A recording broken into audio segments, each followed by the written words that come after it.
Hello, gang. Welcome to Sketching with Izzy. We're having a weekend session. We're going to start out a new painting today. I thought we'd do something a little bit different because generally, when we start a new painting, we come up with an idea just sort of on the spot by making shapes. And I didn't think that was a really good representation of kind of how I build out illustrations for jobs because usually there's an assignment. So I thought it might be fun to do something like that this time. We won't do it every time, but this time I decided to go back to a previous assignment from Wizards of the Coast. This is my Wizards folder. This is only part of it. I've been working on Magic the Gathering since like 2006 or 2007. So I've been through many drives now where I don't have the whole collection in one spot anymore. So I'd say this is probably representative of this whole folder. The Wizards folder itself is probably representative of the last like 2 years. So yeah, we're gonna go way back. I don't remember exactly when this assignment was given. Let's see. This would be.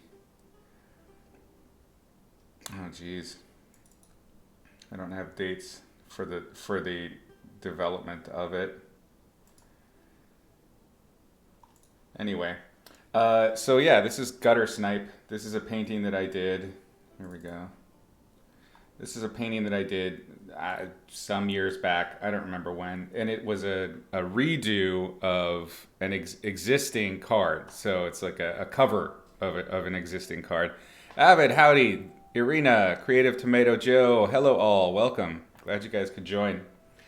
So it's already a cover. So we're going to do a cover of a cover. Not because I hated this piece or anything. I actually was thinking of some of the paintings that I really, because there are plenty of paintings that shipped that are now on cards that I despise. And unfortunately, some of them are constant reprints. So that makes me sad. So we'll probably get to those eventually. But I thought I figured we could start with something that's a little bit more in my wheelhouse that I feel I could do pretty quickly here on Twitch. So what we're going to do is we're going to take the assignment for the Gutter Snipe and start from scratch. So we're going to end up with a totally new image. So this is the last we'll see of this guy because we don't want it to look anything like him. This is the original. Oops. Come on now. This was the original Gutter Snipe from sometime before that. I don't know. 2017's no, that's the Wizards of the Coast's copyright. So I don't know. I don't know when this came out. And I have a feeling Gutter Snipe is probably even older than that. But this is the one I think that came out before mine. Or maybe this one came out after. I don't know. I don't know these things. I love the game, but honestly, I don't play all that much. So I'm not up on things. So let's open up that assignment. Let's go ahead and get to it. So here, usually what I'll do on WordPad is I just copy everything. For this one, I volunteered to do 3 paintings. And of the 3, we have Unexplained Disappearance. These are all temporary titles. Usually the titles will change because once the art is done, then the art is sent off to writers. And the writers come up with new titles and the flavor text, the little bits that go in the bottom of the card that make it, sound cool, or it's a quote from someone that references what's happening in the shot. So of course they need the art to do the flavor text. So I think that's kind of the thinking there is this, so with the temporary name, the temporary text, that's kind of, with the goal of refining it down the line. Kova, don't start already. Good God. All right, so anyway, let's get to the Gutter Snipe, which is down here at the bottom. Don't want to get it too confusing. And you can see, so there'll be the art ID, the name, the size in pixels. This is an unusual size, so if you're going to do an assignment, you want to always be paying attention to the size. So make sure that you ask your clients about the size, exact needs, because this is more of the traditional size of a Magic card in terms of the output painting that you do. I've been painting at this size for 7-8 years, something like that, and if I wasn't paying attention, I have, when I make a new file, I have a Magic the Gathering. I have one, what's the word I'm looking for? A preset for the Magic the Gathering size, because it's so common. That's normally what I do. In fact, this right here is the format for the Magic the Gathering size. And I have done this, and this is why I'm warning you. I have finished out paintings and then found out I did it the wrong size, the wrong format. So pay attention to the format needs. How is my size and needs? Limited, we'll say. How about that? So anyway, there's the price. This is high for Magic. Magic is a very popular product, but unfortunately, I don't think they pay very well compared to some of the other products out there. You know, it is what it is. You're kind of getting glory. You're trading glory for pay. And yeah, I've been doing this long enough that to me, I don't really care. It's just, it's almost just a exercise in having fun, you know. It's an exercise in a different challenge. It gives me a break from the day job. The day job usually, especially when I was working, you know, in studio before, it had a very specific needs. It had very specific style. So the ability to go off and kind of do this whimsical fantasy was really fun. That said, since that time when I was really enjoying the Magic cards, they've changed things so that now it's very much like each individual set is a product. It has a super severe style guide. So it's like, yeah. I do less cards now because it's not as fun as it used to be for me. It used to be very kind of open and just do what you want and be silly and have a good time. And it's gotten very strict since. I understand why. They're really trying to, you know, Marvel Cinematic Universe this and make it as cohesive and connected as possible. And it's very hard to juggle, you know, keep all those plates spinning, and in terms of narrative, in terms of look and all that shit, without being very tight. So I get it, 100%. Sketch due. Okay, so this was a 2017 assignment. This is all the pertinent information. So when it's due, when the final is due, you see I have about a month, a little less than a month, like 3 weeks to get this done. The art description. This is a full art promo, whereas the other ones are just plain cards. So full art promo means that this is going to be a promotional card that's going to use art for the entirety of the card instead of a little chunk of it, hence the size difference. Makes sense? Setting, not setting specific. Ooh, that's good. Usually the settings are they'll have a listed thing. Sometimes it'll even be like a specific room or place.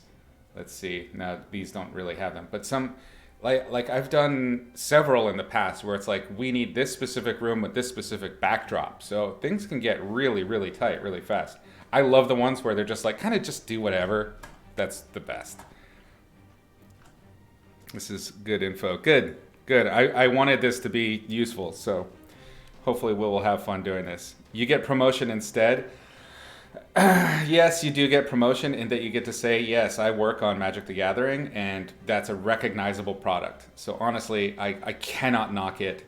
I still work on Magic the Gathering products and have been for 14 years, 15 years. That's fine. But I want to sort of, what's the word I'm looking for? I want to manage anybody's expectations that's looking to get into this kind of thing, because you're getting trade-offs in your pay. You're getting more promotion, but you're definitely not getting the pay that you probably should be getting. Yes, it's a one-time payment. No royalties, no nothing. HN, I'm sorry. That's the game. So what you get, the standard contract for a single card with Wizards of the Coast is you get your initial price. You get a fixed number of artist proofs. Artist proofs are the white back cards. I don't think I have any right here at the desk to show you.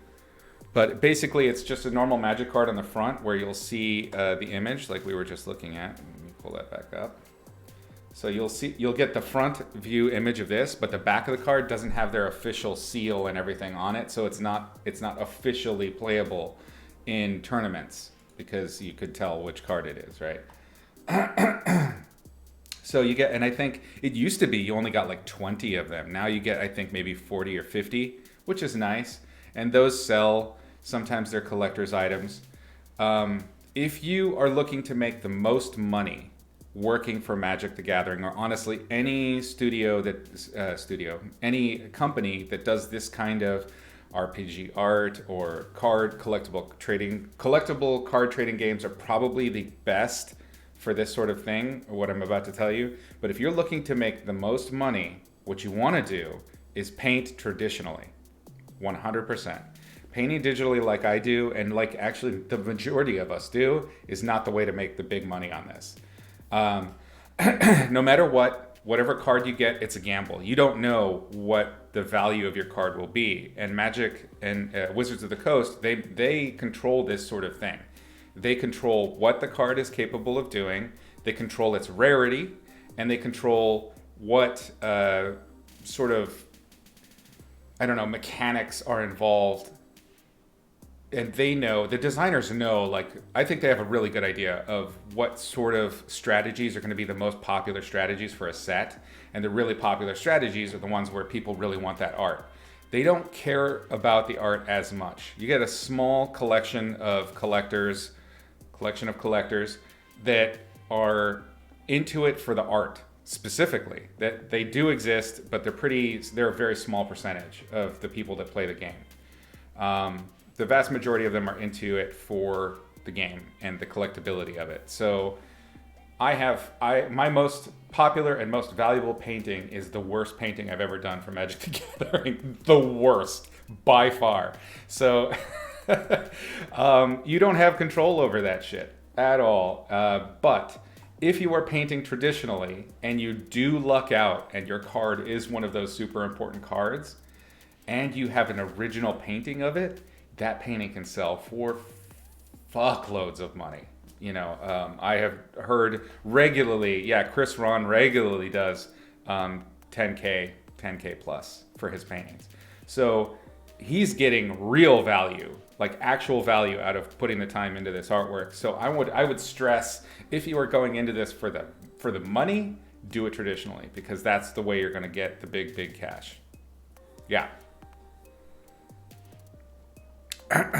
Donkers, welcome. Adelheid, hey. Awesome. Yes, exactly. It's insane. So yeah, there is a way to just do even Magic the Gathering cards and really get some good money out of it. It does require that you take the time to do traditional stuff. Another one is Jesper. He does amazing traditional paintings, and I'm sure those sell really, really well. And the way he does it, I think, is even closer to traditional than Chris Ron does. Chris Ron is like very traditional oil style, whereas Jesper does kind of acrylics, colored pencils, airbrush, all on top. He's very fast, so it's amazing what he can pull off. You wish you were going into it for any reason, to be honest. Informative stream, Evil Brain. Thank you very much. Yeah. We're all about hanging out and talking real life art stuff.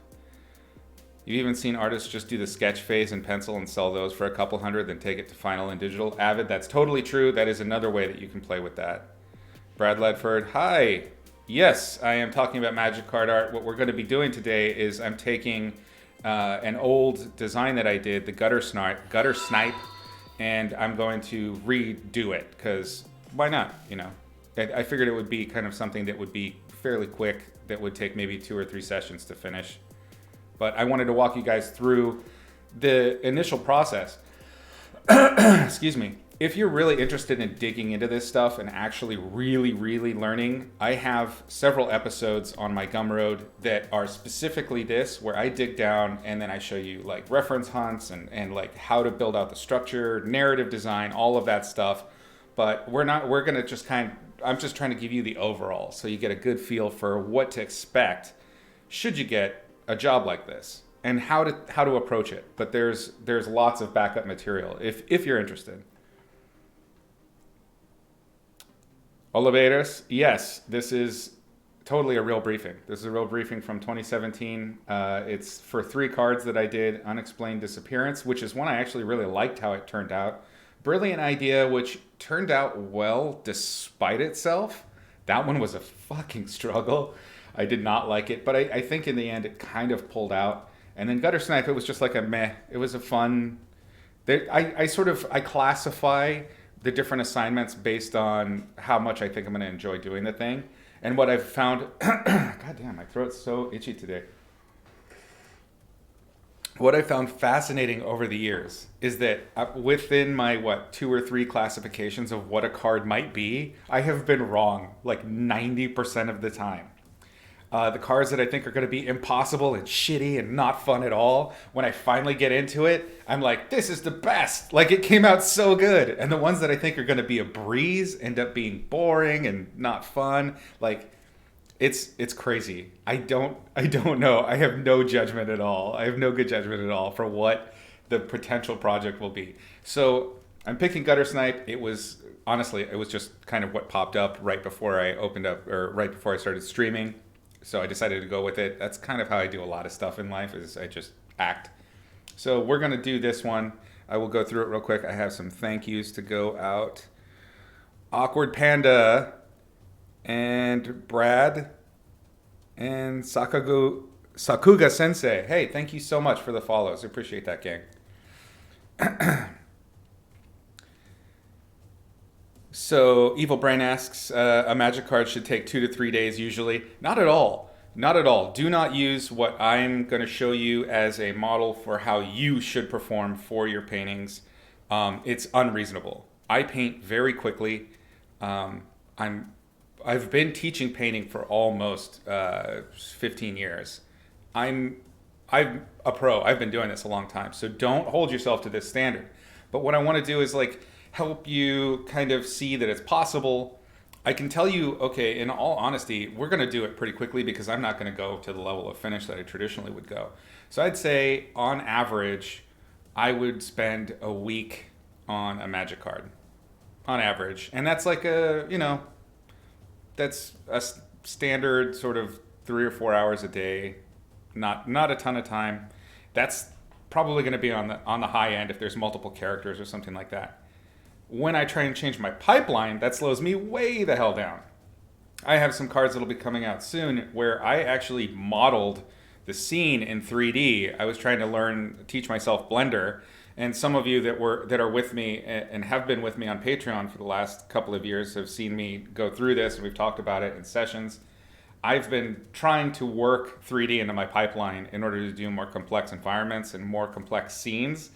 And by introducing that, it slowed me down so much to the point where I think I spent on one of those paintings, I'd easily do, 80 hours or something like that. It was just absurd. For me, it's an absurd amount of time. And I operate, one of the ways that you can really help manage how you do your work and manage the time that you're going to have to spend on your work, what you need, planning, all of that stuff, is to get to know your own style for doing things. My number one operant motivation is laziness. So I want to get things done as fast as possible because I know that if I start a painting and then it sits and I'm just noodling, I get bored of it and then I won't finish it. So my goal is to ride and surf that excitement that I have for a new painting and get to shore in that one go.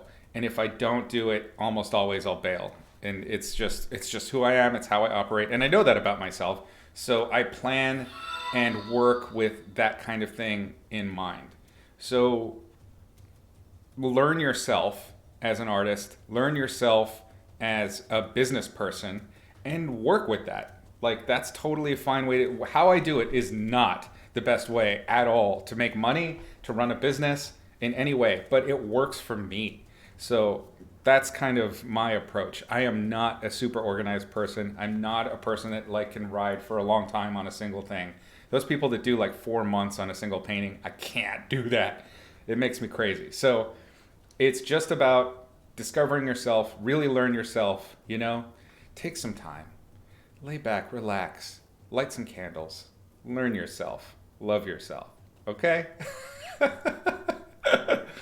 Oh, by the way, yeah, so I teach painting in here and tell stories, but also it's super creepy. So be ready for those of you that just subbed. Poor Irina is our... she takes care of us. Yeah, it's nasty in this classroom. And you guys are getting the G-rated version. Oh, Izzy. Exactly. You're lucky that you didn't get any of my in-class stuff. Honestly, I would be arrested for the shit that I used to paint and teach. I am so filthy. Okay, all right. So let's pull up our assignment. Let's get started. Let's talk here. Let's get going. Focus. Focus. All right. Let's put on our thinking caps. Setting, not specific. Like I said, I always love that because it's more open world. I get to be a little less focused on accuracy. Accuracy and staying on model is one of my biggest weaknesses. I've told you guys this stories before, but like when I used to work at Sony, I would paint Kratos for God of War. I was a concept artist on God of War and the lead concept artist on Ascension.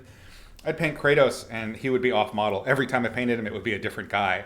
And so I would need help. I would need fresh eyes to come in and say, oh, this is this and that is wrong. I am terrible about being on model. So if they give me something where they're very, very specific about something they want, I know I'm going to be struggling for it. If you're good at that sort of thing, you're going to work. You're going to get a lot of work if you're good at staying on model. Okay, it's a red creature. They give you the color in the outset of what kind of spell it is and what color it is. So up here, blue spell, blue spell. This one is a red creature. Magic the Gathering has different classifications for all of their different card types. Those classifications outline what abilities that are inherent to that card, how it can be used. It's worth if you're going to start working on any game. I mean, if you're working on League of Legends or you're working on what's that bloody card game that Blizzard did? I can't remember the name of it. Anyway, if you're working on any game, any potential project, you should at least learn some of the basics of the project, because what that does is it helps you. Hearthstone, thank you, that's the word. It helps you know what to expect for the illustration that you're going to work on. So a blue spell, for instance, if it's an instant or a spell in Magic, I know that what the focus of the thing is on a specific effect. If it's a creature, then I know that it's going to be the creature that's the focus. And it changes, that automatically tells me, okay, this is the distance of the camera that I'm going to need. If it's going to be an effect, I need to have a much wider camera angle that's going to show a bigger thing. If it's a creature, I can kind of zoom in a little bit. If it's a creature reacting or doing something, I can zoom in even more. So that's being aware of the mechanics of whatever it is that you're working on can help inform the decisions that you make ahead of time so that your job is done faster. Location, a dirty alley near a busy city street. Okay, this is always a red flag for me. If in the location or if in the description anywhere, they outline that there's going to be a lot of characters, I know it's going to slow me down.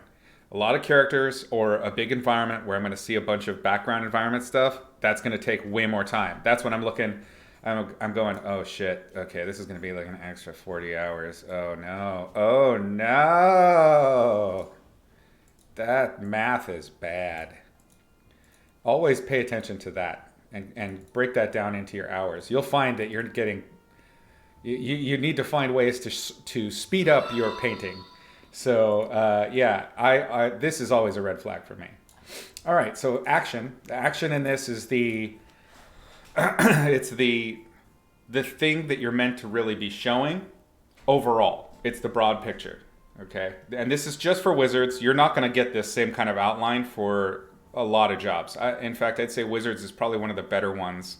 And other companies that I've worked with that were doing good illustration assignments base theirs on this one. This is a good way to do it.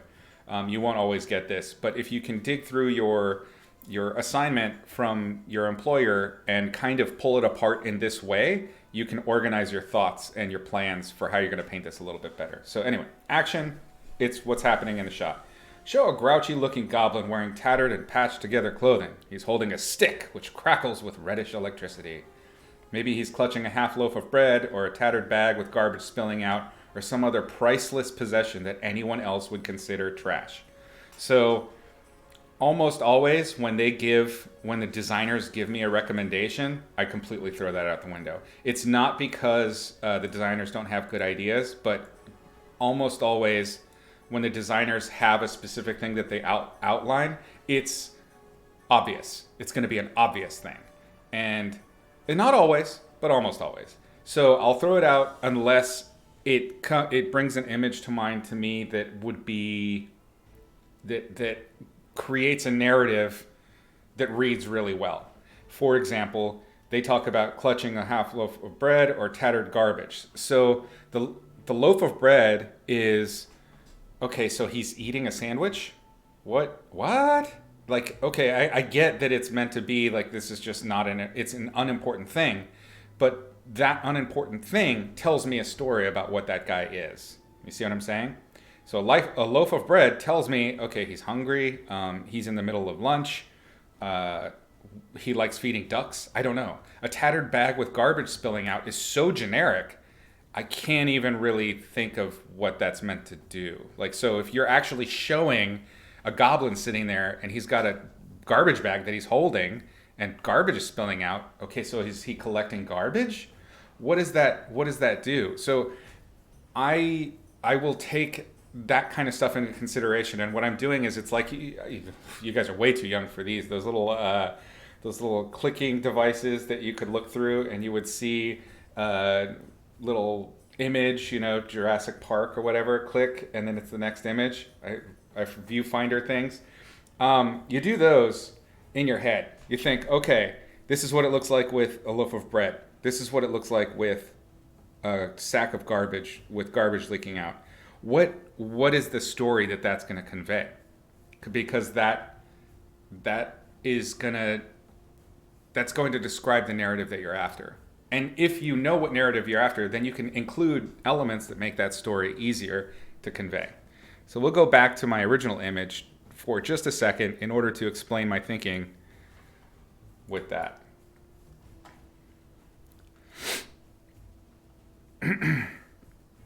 Awesome. I'm glad you like it, Ola. Chan, how does the approval process work? Like, can you finish a piece and have WotC say, we don't like what you've done, or we're not going to use it or pay you? First of all, they will always pay you. If you do the work, they will pay you. But the approval process is pretty straightforward. You get one round of sketches. So in fact, here's my original sketch for the gutter snipe. You'll get one round of sketches, and then they say what they want to change, and then you change that, and then you might send them those sketches. At this point, they trust me enough to take their notes and just run to the finish line with it. And very rarely will I do a finish and then they'll have major notes or changes for me. It has happened before where an artist failed to finish in time, or the artist overpromised, or the artist just turned in something terrible. That has happened before. And because they know, some of the art directors that I've worked with, they know that I'm very fast. And so I've actually been tasked a few times now with cleanup on somebody else's work. Like, this person, they failed at the thing. We've paid them out. Can you do this painting in a week? And I'll be like, yep. And they say, okay, here's the payment for the painting, and here's a rush job bonus. And the previous artist will get at least half, usually, of the payment. But you shouldn't be focusing on I didn't do enough. You shouldn't be focusing on the fail state for that, for sure. Just try and find ways to make it work. Is this a scenario where you've got the contract, or would this be on spec? This is a per project contract. It is not on spec. How it works is they give you an assignment. So on spec would be they pay you for something that you've already done. When they assign you something, that is an assignment. And with this, you're not paid in the beginning like some contracts. With this, you finish it out, and then you turn in a purchase order and an invoice, and then they pay you. So it's just kind of like any service industry. That's what you're operating here, is a service industry products thing. Okay, glad to help. So this is the sketch, to go back to Achan's question. This is the sketch that I sent in. So this is the first thing that went in. Then they gave me some notes. I don't have the notes. judging by what changed, and this is probably the easiest way for me to go by it. And I can tell honestly, I know when I put something in that I like, and I know they're not going to like it. I know that I'm going to get the notes for that, but I do it anyway to see if I can get away with it. If they don't catch me and I get away with it, I got something goofy into Magic, and I do it all the time. I'm very, very sneaky. I'm a sneaky guy. So you can see with this one, I can tell you already what they would give me notes for with this is he's an amputee and he has man boobies. Those are going to be problems, I can tell you right away. I knew it when I painted it, but it was funny and it made me laugh, so I painted it and I turned it in anyway. I'm me. It's what I do. You got to forgive me for that. So let's go to the next stage. This is a sort of halfway point from my painting. It looks like I've got the background characters, I've got the foreground character all worked out, there's lighting on them, but the lines are still visible. So this is not a finished painting by any stretch. But you can see he now has a hand and his boobies are gone. So I'm very sad. Sad Izzy. No boobies. He needed them. I really think they rounded him out. And then here would be the final, and you can see I got rid of a lot of the lines. There's still some there. Oh no, that's not the final. This is 3/4 of the way, and there's the final. So there's no more lines really. All of the light is worked out. All of my little details and my sneaky inserts are there. The crab legs, abandoned crab legs down at the bottom. So you can see, instead of the bread loaf and instead of a sack of garbage, what did I do instead? I was like, okay, well, he's a guy that lives on the street and he thrives in the gutter. So what does he eat? What does he hunt? Like how is he surviving? And then thinking about how he may have found something very valuable in the garbage, right? Something very valuable, that's very powerful, that somebody lost or somebody hid, and now he's using that, right? So to tie into that, Oliveira saw it. I hid some things in the garbage in order to help sell the idea that in the garbage there are powerful things and there are useful things. And this creature is good at finding them. And it's all subtle, and sometimes people don't even pick it up on it. They don't even notice that stuff. But it's there for those that are interested in that third or fourth read on something. So there we go. That's kind of to answer the stages section. Sketch, then the final. You can sometimes, if you are not confident in your sketch after the notes that you've got, you can send in your fix to the art director and they will happily give you notes on that. And they will give you notes as much as you want. So if you want more help or you're not feeling confident about something or if you need reference, you can trust your art director to dig that out for you with Magic the Gathering. That role may be different for different studios. So don't always expect that the art director is going to always be the one that does that. Some studios, it might be a producer that you would go to, especially in games, where if you need something extra, they're kind of the gopher that runs out and gets that for you. At Magic, there are so many art directors, I don't even know how many they've got, that manage all the different artists that they work with. So those art directors are responsible for every artist's needs in the individual cards and then making sure that everything's on time.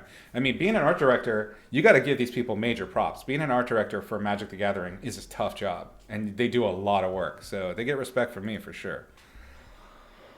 Okay, so first things first. We know that my size is 3334 by 2449 in my painting. I need to fix that. So 3334 is correct for the width, but now it's got to be this amount tall. I'm just going to copy that number. Image size. I'm going to, actually canvas size. There we go. So I'm just going to lock the anchor to the top and change the height. First we got to go to pixels. The width needs to stay the same. The height, I'm just going to paste in the new number. Boom, done. Hit OK. Now we have the right size. Super easy. The change process seems friendly to digital, traditional, not so much. Agreed, Brad. That is true. If you watch any of the traditional guys, I think Chris Ron and I know Jesper and a couple of the others have videos on Gumroad or videos on YouTube where they show their process, like from beginning to end, like how they do their sketches and all that good stuff. They they have all different ways of doing that to minimize the amount of work so that it's more friendly. It's still going to be more work no matter what because you're doing it traditionally. But please remember, we're talking about you potentially getting thousands of dollars on the back end when you sell a finished traditional piece. So that extra work is worth it, for sure.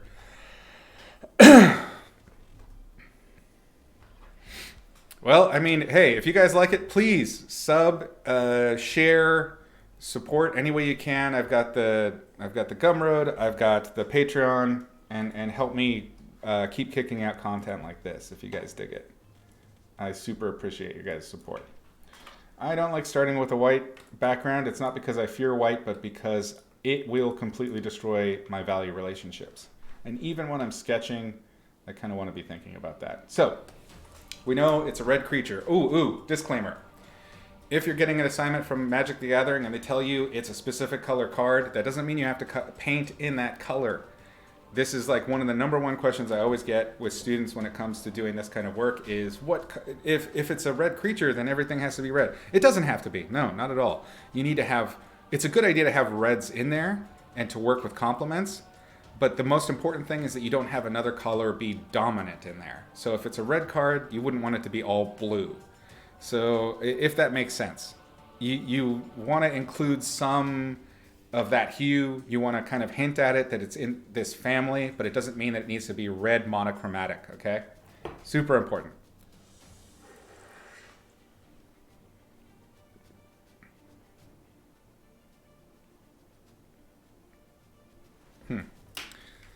My music just stopped for some reason. It's crazy. I picked a day to talk a whole bunch, and for some reason my voice is all jacked. Just jacked. All right. It's not the COVID. Shut up. I'm going to die. I'm all right. Okay, so then this is where I kind of will do my explorative stuff. Usually what I'll do is I have references specific to the world, like Ravnica has their own goblins, I think. Most of the different, if it's a special race, most of the different worlds have a unique style guide to them. If I remember right, the Ravnica goblins are pretty close to the traditional style. I love that. I love when I get goblins because I don't have to explain anything with how they look. So kind of the same idea. What's he going to be doing? He's going to be digging through the garbage or something. I think with the gutter snipe, I wanted him to be extremely threatening. And I think I pulled that off in that direction. So maybe we need to do something else with this one. Maybe this one's a little bit more comical.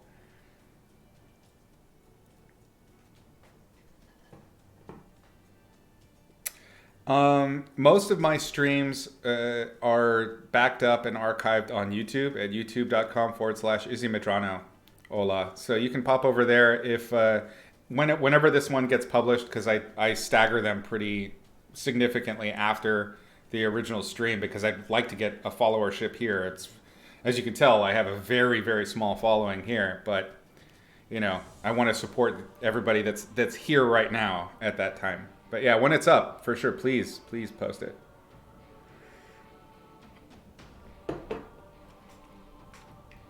And I don't do much advertising, so word of mouth is everything for me, you guys. If you enjoy yourselves, please share. All right, so let's see. I know for sure this is tough because I did something already. I already solved this problem, so I want to make sure that I solve it in a completely different way.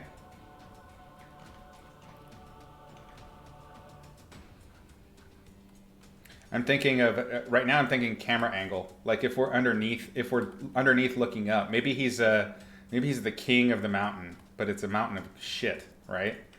We could do a little undershot. Maybe it's like the equivalent of finding Excalibur. Like maybe this is the moment that he just found the stick the first time. Oh, there's something there. His little nose, and maybe an eye. Surprise, right? Big eyes. He found something cool, something special.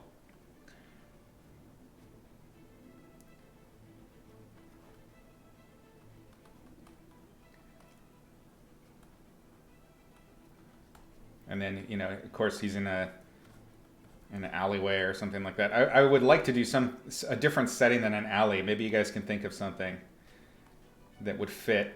It's got to be urban. It has to be in Ravnica, which is a very densely populated city.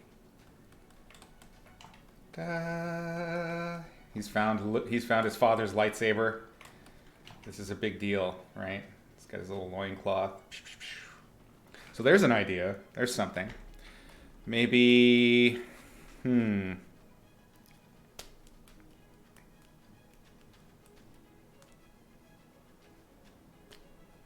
12 followers in TW, but you can share it there.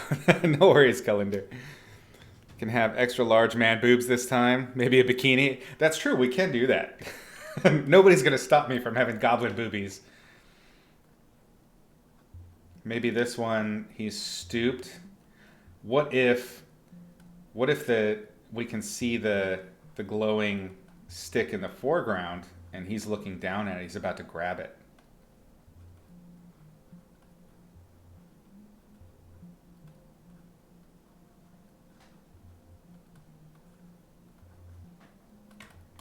Maybe it's actually more like this, like sticking up and out, and he's just like standing in a pile of garbage. So this is tempting, but also the problem here is if we look back at the description, show a grouchy looking goblin wearing tattered and patched together clothing. He's holding a stick, which crackles with reddish energy. So that doesn't quite work. It's not this story isn't that he just found the stick, so I can't do that. Even though I really like the action of it. There's like this sword in the stone moment, which is cool. We can't do it. So let's delete that. Let's start over. He's got to be holding it. So the story involves the goblin holding the stick.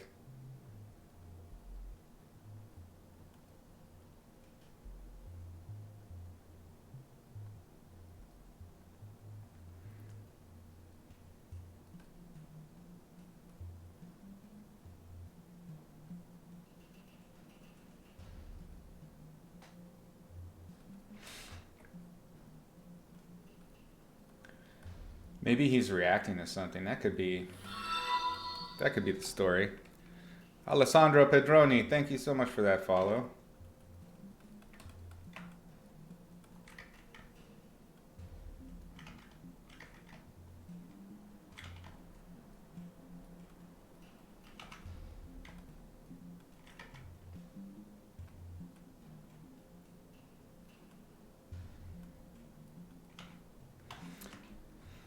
Might be interesting to do something more foreground. What if he's plinking? What if he's like breaking bottles with the magic? That might be something. I don't know.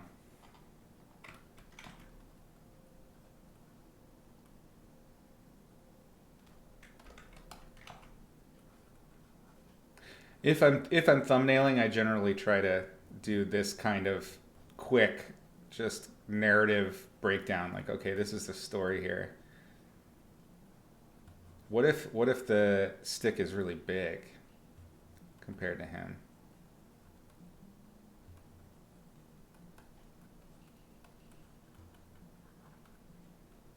He's a very grumpy guy.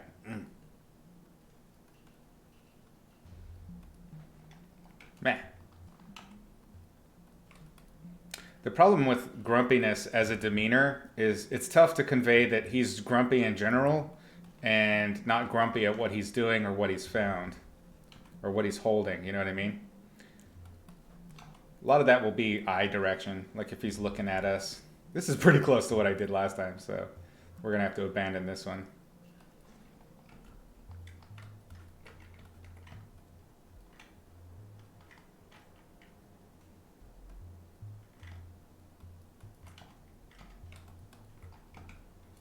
Make it look like you. Under a bridge, that's a good idea. Bridges are pretty high traffic areas. We could, and what I like about bridges is that they're great framing devices. Right? Garbage. Maybe it's a sewer actually. He's digging through the poops. He's a poop wizard, Harry.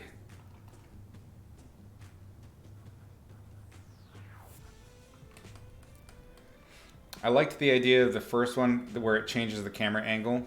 So with both of these, the camera angle is pretty close to what I had before. So I want to challenge myself to another angle. So let's try the sewer thing again. But maybe...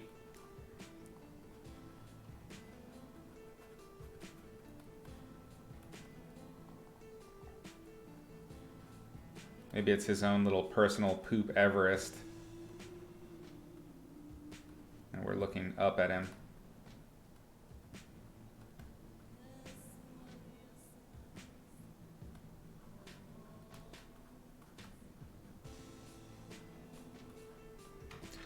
What if it's like a... what if we make this really heroic?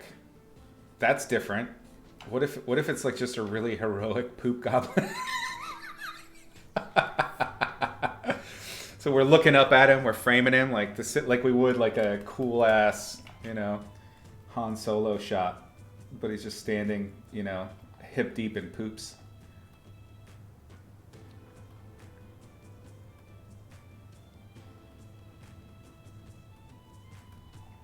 Let's change the head a little bit so that that's not the same as what I did before.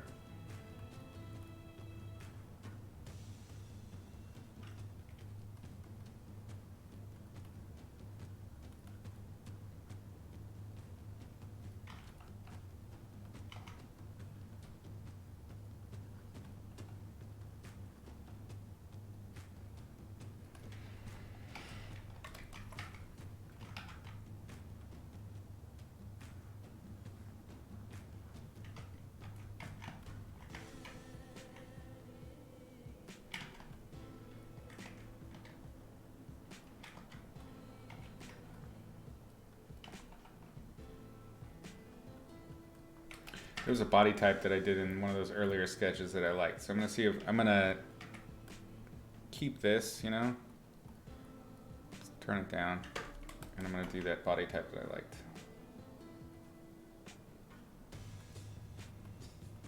Kind of more like a chimpanzee type thing.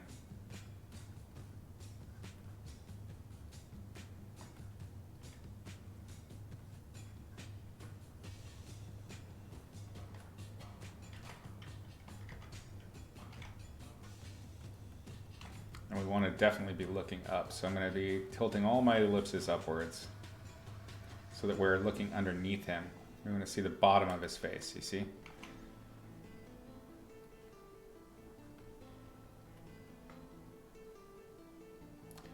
I need to frame this stick, because the goblin's the most important part, but the stick is what's making him special. So the stick needs to be framed somehow. And framing can happen in a lot of ways. It's not just framing it in regards to the overall canvas.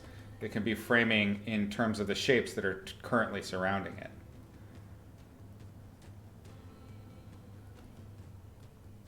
And let's give him little tiny short legs. So let's, whoops. What is happening here? Oh, I made a new layer.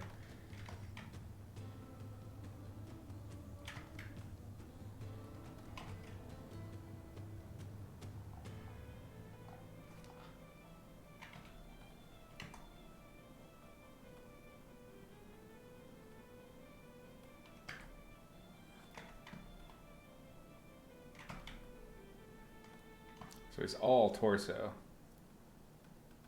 And just these little goofy goblin feet. Maybe he's got huge shoulders. I don't know. I think I kind of did giant forearms on the last one.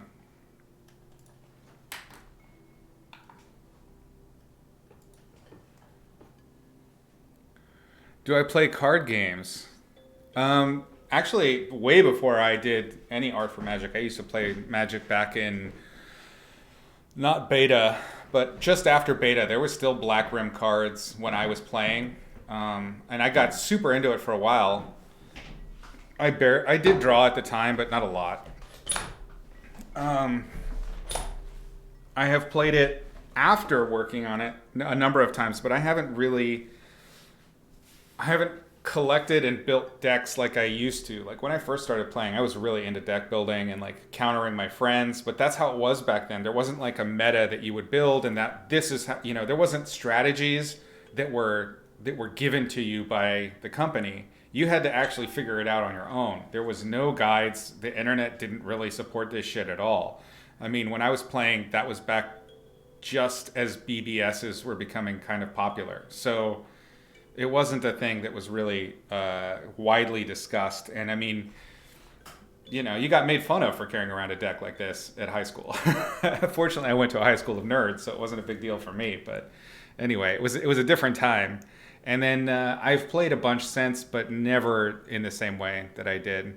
When it comes to tabletop games, I love like old school RPGs. So RPGs, dice, character sheets, that sort of thing. I'm all about that stuff still. I mostly play video games now, though. It's just easier, and it's something I don't need a bunch of other people for, especially considering current events, right? Super fat, large Totoro goblin laying on his back in a trash heap, marveling at his find. That's actually a really good one, Cypher. I challenge you to paint that. I'd love to see you do that. Because you can't be cute and airy. That's got to be... Well, I guess you could. Windows and other apps are detecting your Wacom sensitivity, but nothing in Photoshop. Can anyone help? That is unusual.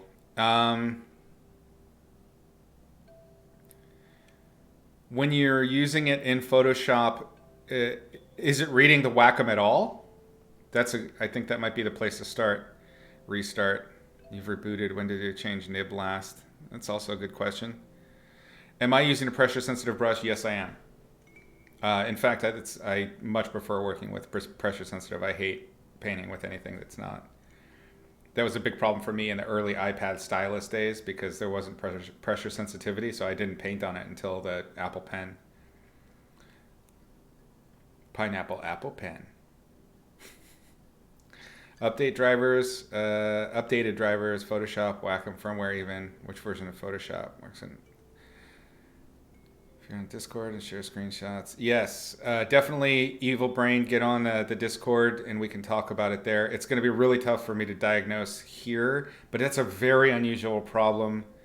I have a feeling it's probably a settings thing. It could be that you have Photoshop specific settings in your Wacom driver settings, and it might be that it's turned off there, but I don't know. We'd have to take a look. Cute and soft side titties.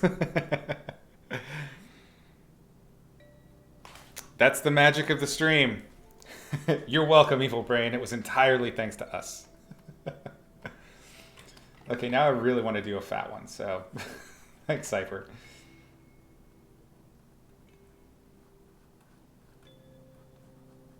Do the same kind of...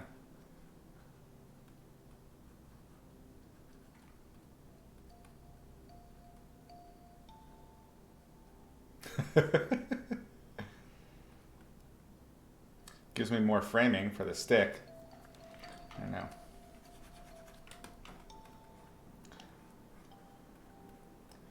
Pose is really important. If it's just going to be a creature by itself, you really got to sit and think about pose.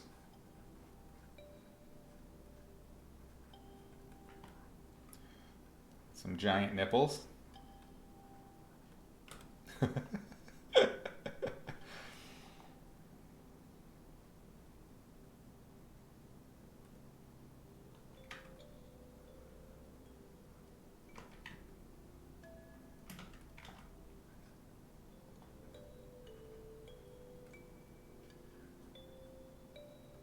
I always do pointy-eared goblins, so I'm thinking of like maybe something definitely more chimp oriented.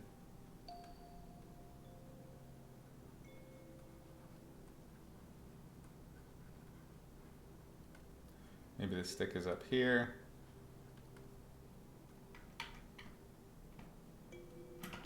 Yeah, it's the pepperonis.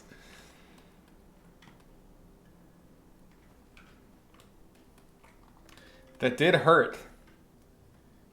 They have censored my pepperonis.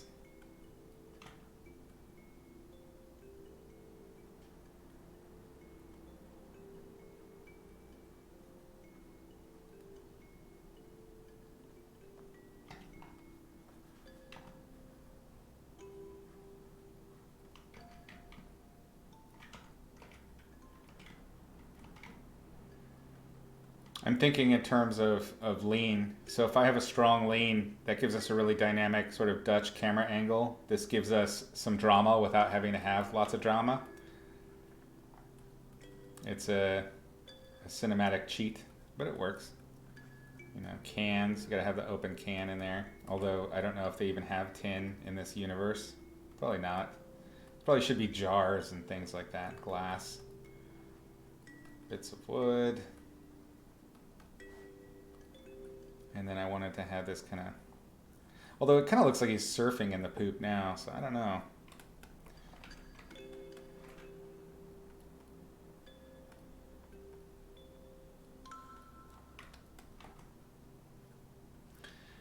If you're curious, I usually don't do even this much sketching. It's just brainstorming with you guys because I've already solved this problem, so I need to really kind of come at it from a fresh perspective.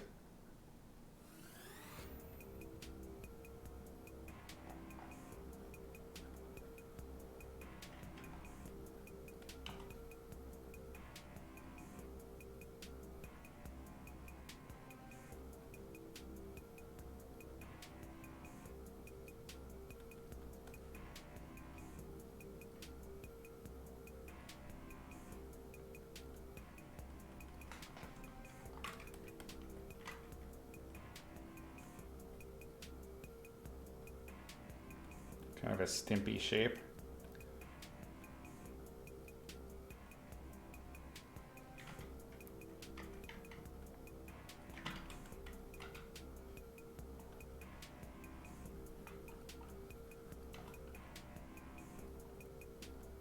Definitely supposed to be kind of an ill-tempered thing. Where does his ears go?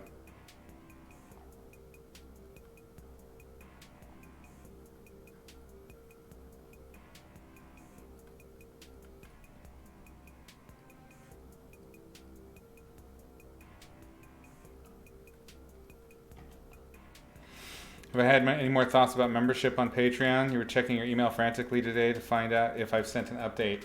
Yes, I have been thinking about it, and I'm basically there at this point. It's just the prices I need to figure out.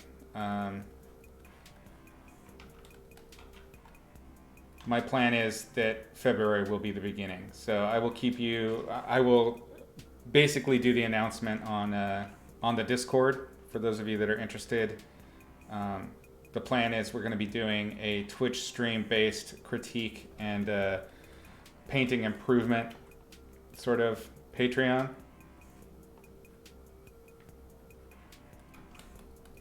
Guy's a little too handsome to be a goblin. Yeah, I will keep you updated. My plan is doing once a month critique. And making sure, unfortunately, I don't know if this would affect you directly, that it would be a public specific one. So it wouldn't be for things that can't be shown publicly. Because the write-ups actually take longer than me doing it here.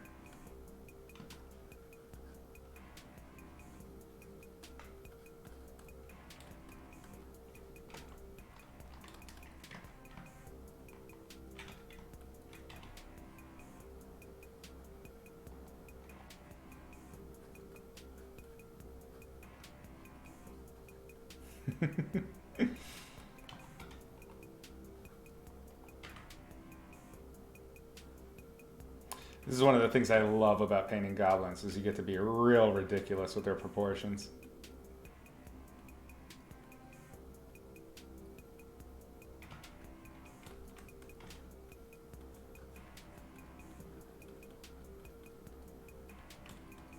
Yeah, that might be the way to do it then.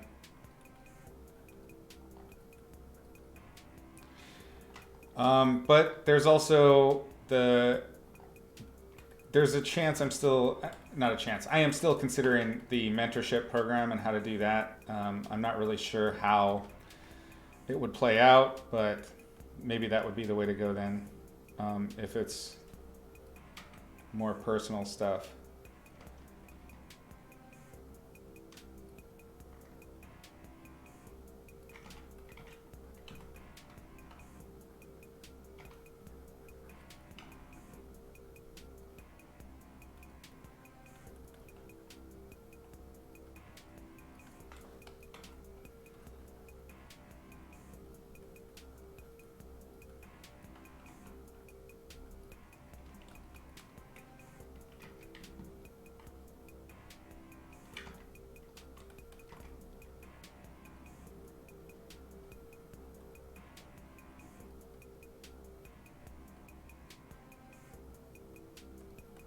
I'm doing transformations now to try and push the perspective because I want to be underneath him looking up.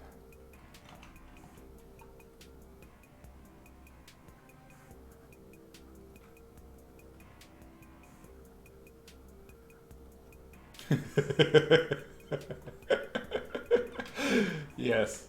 Yes to all of this. This is shaping up beautifully.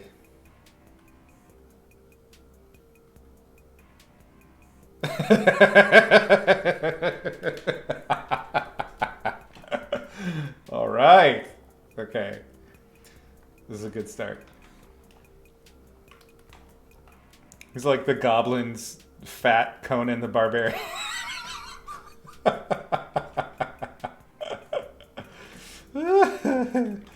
Yes. 1,000 times yes.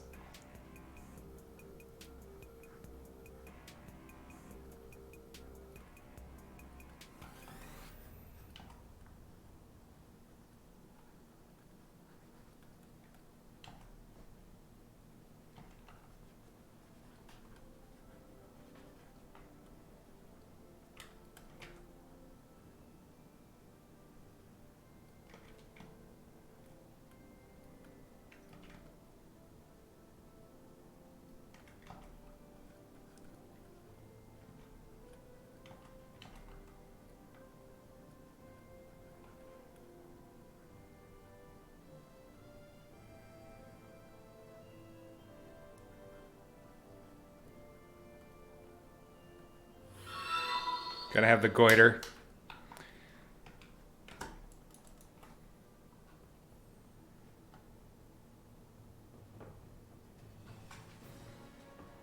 What face version of Goblin? Yeah.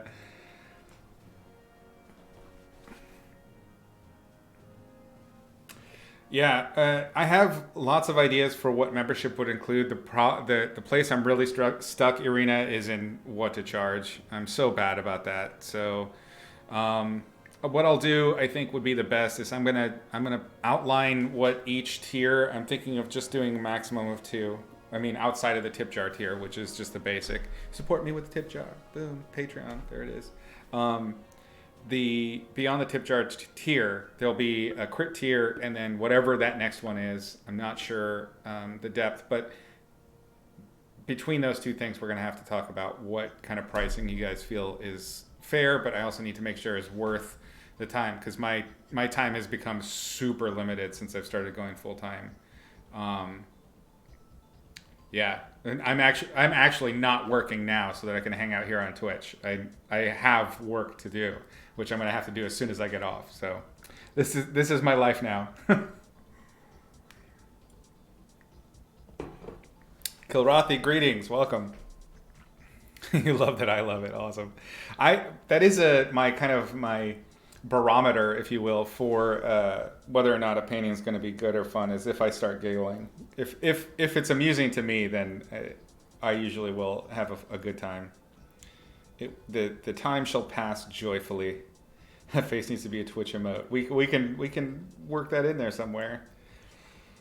What is best in life? Crush your enemies, see them driven before you hear the lamentation of their women.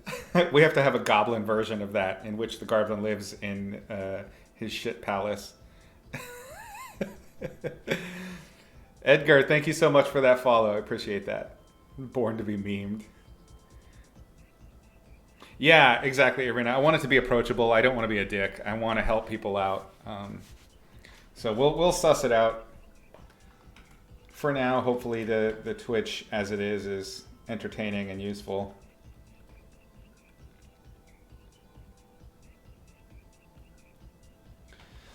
I see. I need to get his hands up with the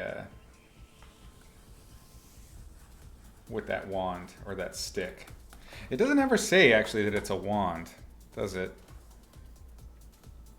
Yeah, he's just holding a stick. What if we mix this with our first ones? What if we go back to this guy?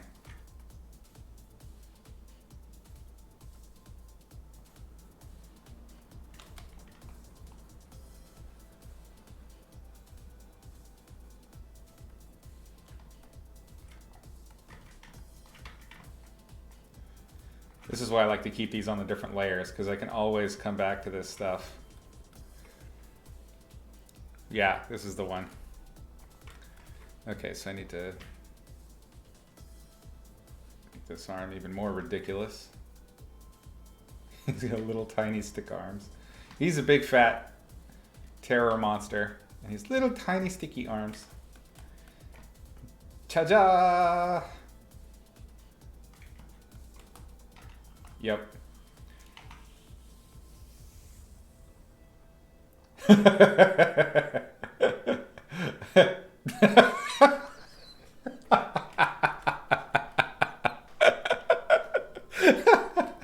Oh shit. Oh my god, yes. Yes, all the yeses.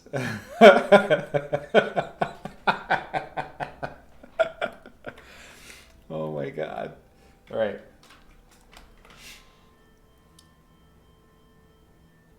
I'm not gonna be able to paint. I'm crying. I'm laughing so much. Getting old. Old men just get watery eyes. It's so sad.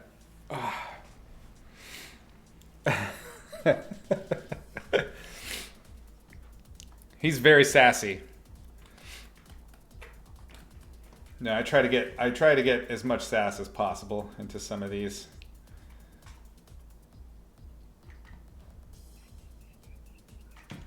Ta-da!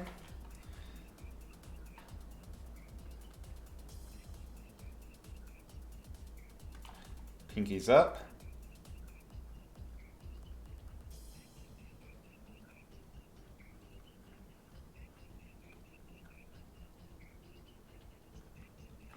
Yep. It's completely unreasonable anatomy. And to be honest, I usually don't push the anatomy to this level of cartooniness traditionally. I always try to center it in reality. But because, you know, we're just having fun and we're being silly in here, I'm kind of allowing myself to go out of the norm, which is actually quite satisfying. I need to do this more often.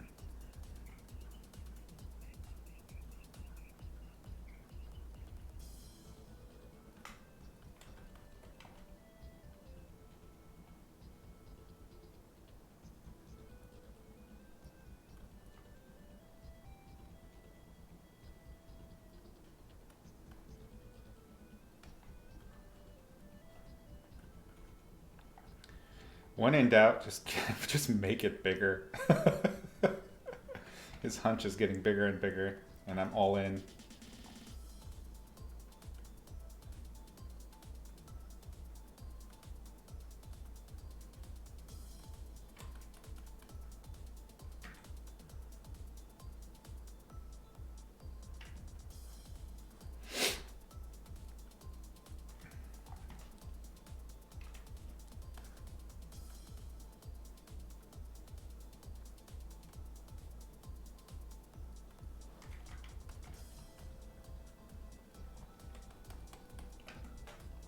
Yep.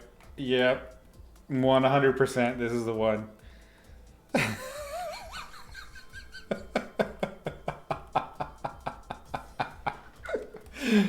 Oh my god. Yep. And so we found a way to frame.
Incredibad, welcome.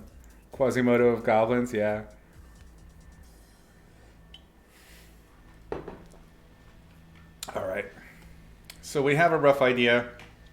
We have kind of a composition. I think we can play with the shapes a little bit more just to kind of work out. Don't mind my tears of maniacal giggles. I can't help it right now. So we can shrink him and bring him up so he'll be framed in our open shot a little bit more. He's definitely the king of the hill of shit. We could offset him a little bit so he's, rule of thirds and all that. If you're interested in that stuff, I got that composition episodes on the Gumroad. Very easy. Composition is so much easier than it's kind of let on. It's really all about the one rule. Okay, so we've got something there, maybe something on this side. I want to have my little garbage hill. What if he was like commanding a bunch of rats? That'd be funny, huh?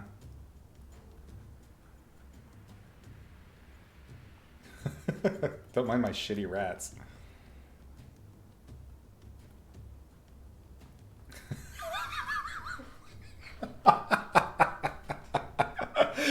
No. This is quickly turning into the chorus line. That is not what we're after here. No. But is it? But no. No. No. We're good. It did turn it into the Nutcracker. Goblin Nutcracker.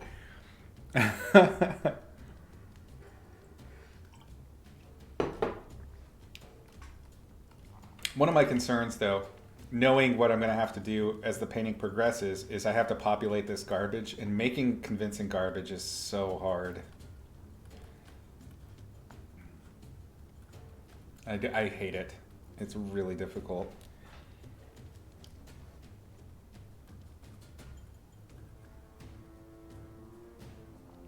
This is Ravnica, so there's going to be little spires and all sorts of things in the distance.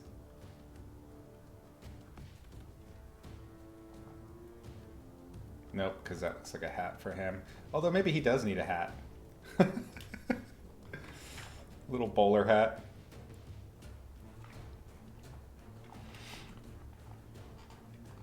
He's dancing. Okay, let's get serious here. Multiply. Let's turn that down a little bit. Let's start making our fills. Let's grab all of our line work, and since we're not going to use it, any of it, we're going to just throw it away. Bye-bye.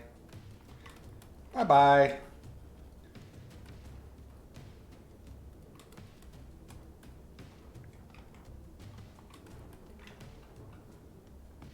Oops, wrong layer. Looks like he's pointing at a chalkboard. We're going to have to remedy that. We definitely don't want him doing that. So it might be an issue of just moving the back arm. It could be changing his expression. I don't know. But that's a viable point that you've got there.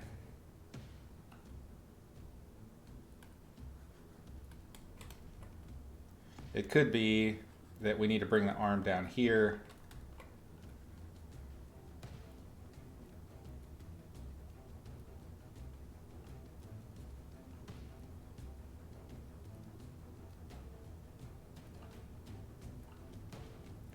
I definitely like, when I'm doing the goblins for Magic in particular, I love making them like more animation-y than I do most of this stuff, because their proportions are so ridiculous, and you can do some fun, silly shit with them.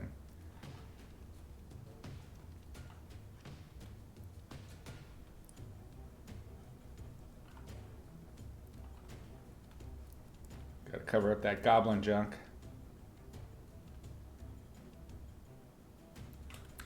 Okay, now the question. What are we going to do about that arm?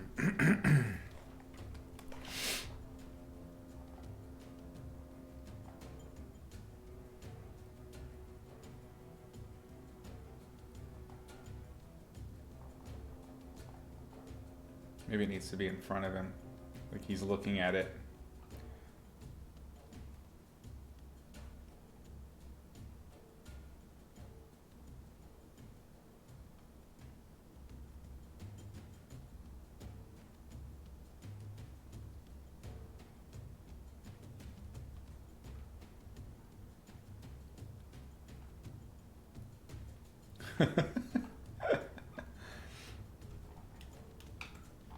Yeah, that's pretty good.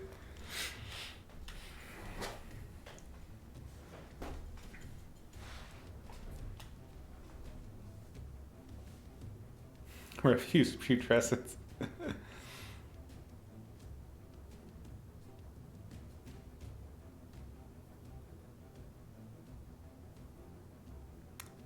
Oh my god, you guys are so old. Ahem, ahem, ahem. Ancient.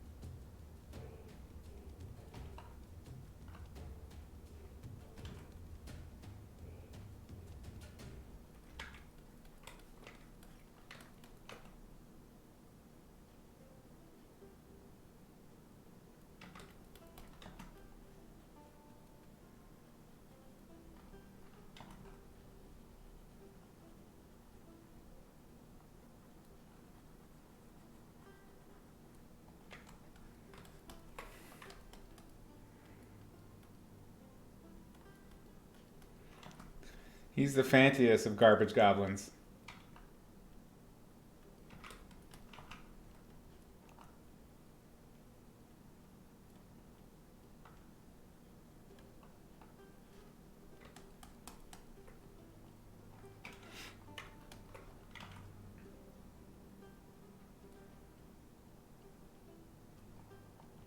One of the easiest ways, this is a narrative thing, but one of the easiest ways to imply culture in a sort of fantasy or sci-fi species is to have them decorate themselves. It doesn't take much. Even the most primitive, if you will, of cultures practiced some manner of self-decoration. So if we can find ways to have our goblins decorate themselves, they're going to look like they have culture. How they decorate themselves can imply that culture pretty heavily. So if he's wearing like armor made out of garbage, which is what I'm kind of thinking about doing, it gives us some hints about who he is and where he comes from.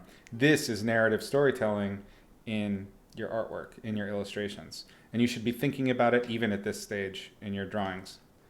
If you're going to be doing an illustration, especially for a world that's meant to be lived in, like a Magic the Gathering setting, you must consider this stuff. And sometimes they'll have information for you in the style guide, sometimes not. Either way, you should be regularly in the practice of populating your illustrations, your concept art, everything with characters that come from a world. And that world has to be cohesive and make sense. Feel cool, feel interesting. Capture your viewer.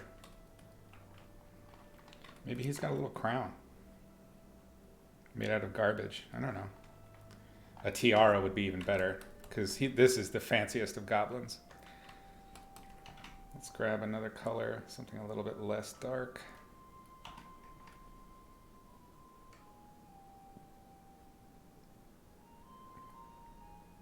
Right now I'm just filling silhouettes.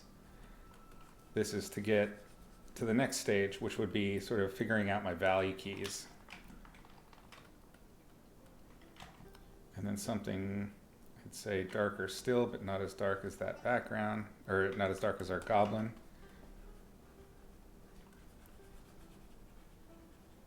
And this needs to go underneath our garbage pile.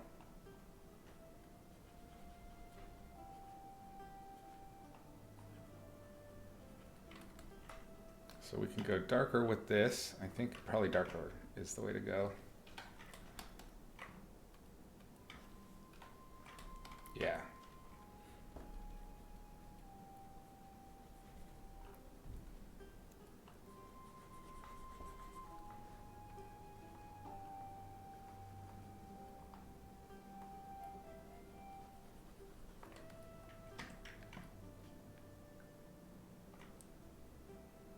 I like the idea of making a Ravnica from the perspective of how the goblins see it. So maybe it's not as precise. Maybe it's a little bit more chunky.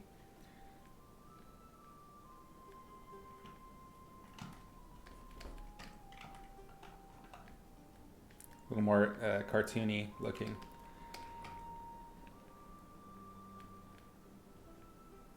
I want to make a shape here, but I cannot let it interfere with the goblin's hand. So that's going to decide the placement of things, eh?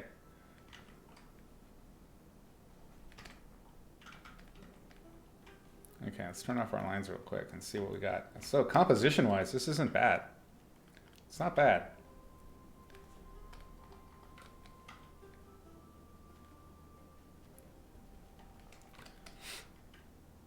We can grab both of these. Let's raise him. Let's make him tall. He's the king. You see?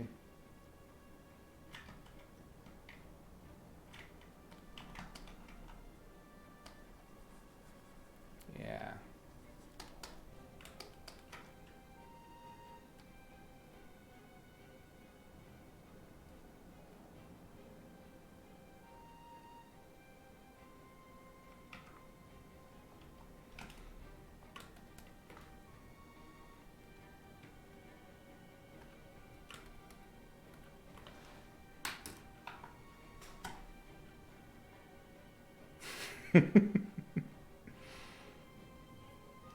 He might get a bikini, but I think the nipples are important.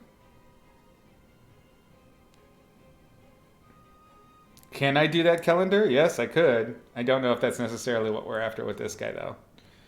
Looks like a gorilla sketch behind him.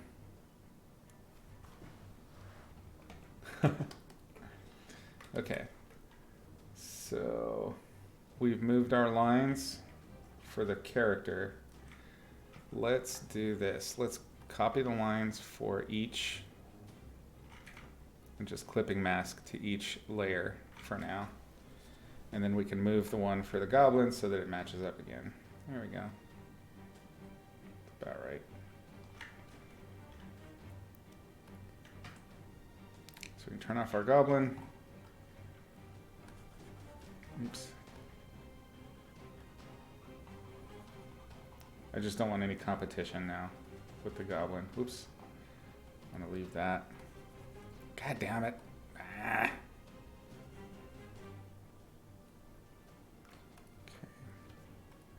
Put the goblin back.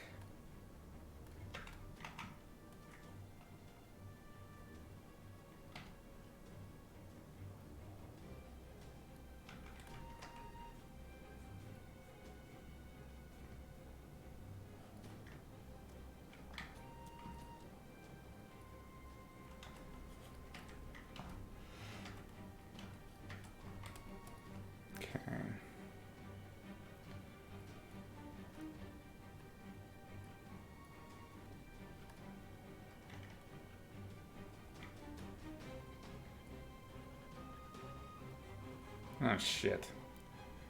I deleted all the line work for that. Well, that's poopy. Let's see if we can undo everything I just did and get it back. If not, it's gone. Oh no, there it is. Okay, we're good. Ugh, that's annoying. I don't want to do that. Photoshop jumping layers. On the upside, easy to fix.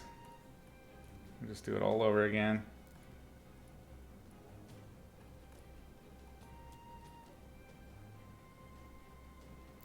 And we added some little changes to this bottom layer. We'll just do that again.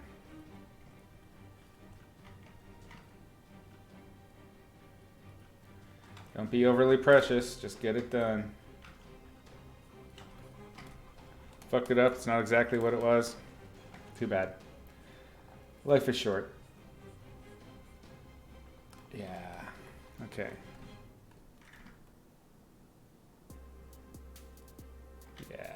Yeah. Okay.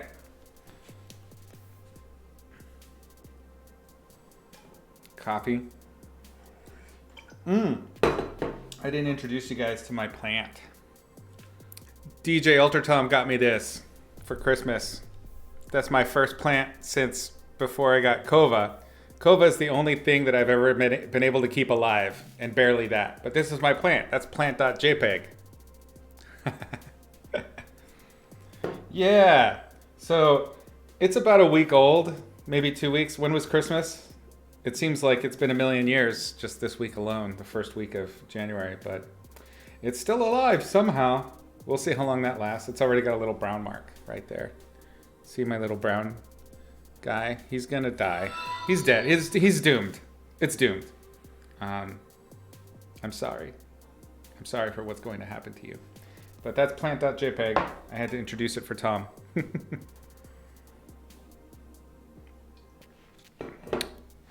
Bragalets, thank you so much for that follow. It was the plant, wasn't it? It's a plant that finally did it. It brought you over to the dark side. Okay. Now I need to sit for a second and think about the lighting.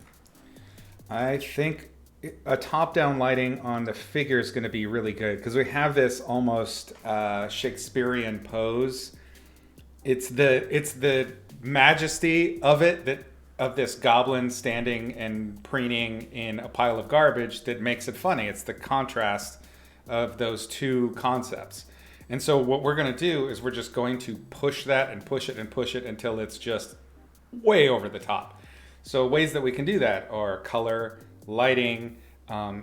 We've already done the framing and staging because we've positioned it. So that part's done. So now how can we light it? We can make this, my thinking is, if we go super Shakespearean with it, it's going to make it more comical because it's a goblin standing in garbage. There isn't anything romantic or majestic about that, but we're going to make it look like that in the moment because that's funny. That's comedy, baby. So to get that first, what I could do is just start sketching in light on our foreground figure. That's one way.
Being scribbly with your lighting in the beginning is a great way to just kind of quickly get the ideas out. It's like sketching. It is sketching, but you're just sketching in light. And we're doing it in black and white, of course, because it's faster. As we've talked about in previous sessions, when I paint, starting with color, I'm doing it as a challenge. It's not because I'm trying to get something done quickly. It's because I want to challenge myself to color and value key at the same time. If you want to make your job go quicker, handle it piece by piece, with structure, with a plan, and it will go by so much faster and with so much more control. Okay, so one of the things that I'm learning right now is that if I'm going to do this top-down lighting, then the skylight needs to be darker.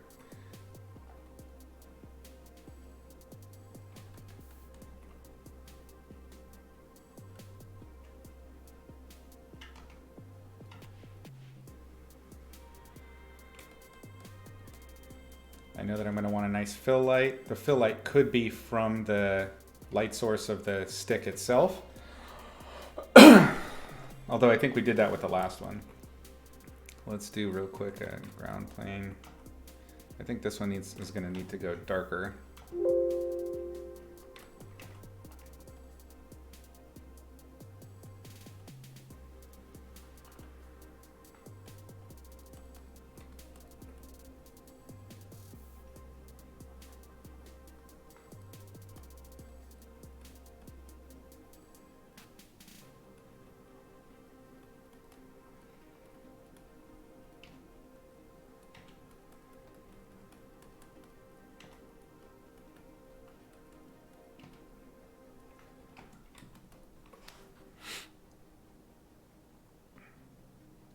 Cardboard crown. Is the light on a separate layer? For the figure, yes. For what I'm doing now with the garbage, no. The light is the background layer, and I'm painting dark onto light. But with the figure, I painted light onto dark.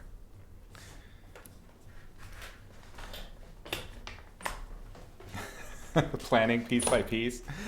Well, it's not so much even just the planning. It's being organized about how you apply your changes. If you're organized about them and do them one at a time, it gets easier to plan even. Oh yeah, there's lots of fun simultaneous contrast opportunities in this. And that's what we're outlining right now. It's just like where, let's go ahead and grab a big brush for this one.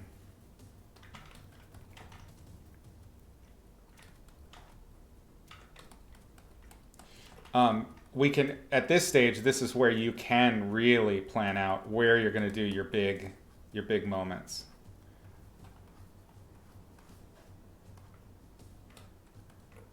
Okay, so by making these foreground elements much darker, then I can make the sky darker.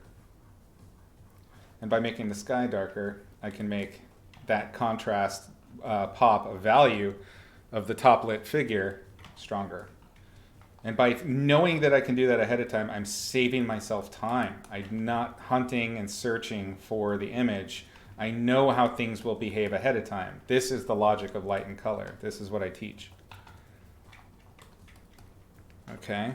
So I know there's going to be more details in here. We're going to add scaffolding and like little bits of roofing and details and all that stuff. But what we're establishing is the value key, which is the range of values that any given section is permitted to have. That way, the overall value key reads and the lighting is always clear.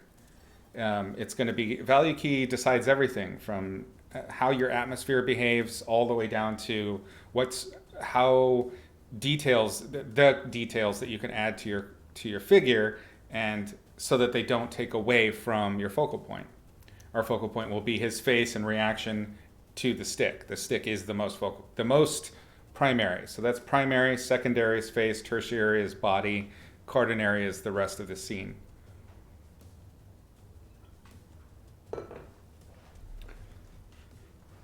We're in trouble. I'm almost out of coffee. We may have to take a break so I can refill. Can I count on you guys to stick around while I get coffee? I've never taken a break on screen before, so we'll see how that plays out. We'll lose everybody, I'm sure. All right. I'm just trying to get rid of a little bit of that noise. I love the noise that brush adds, but sometimes it's a little much. And I think at this stage, without any detail, it's drawing too much of your eye. Okay, so with this, our strongest lights so far are, what, 68, 70%. Our darkest darks are around there. That's not going to be the darkest dark point. The darkest dark points will be on his face, I think. But we'll get there once we get to detailing. So there's lots of ways we can do this. I can start out by painting opaques with lights and darks on top of everything, and then just make copies and then apply them to the different layers. or I can paint it in pieces, or I mean, we have enough lighting information now. We could even go into color.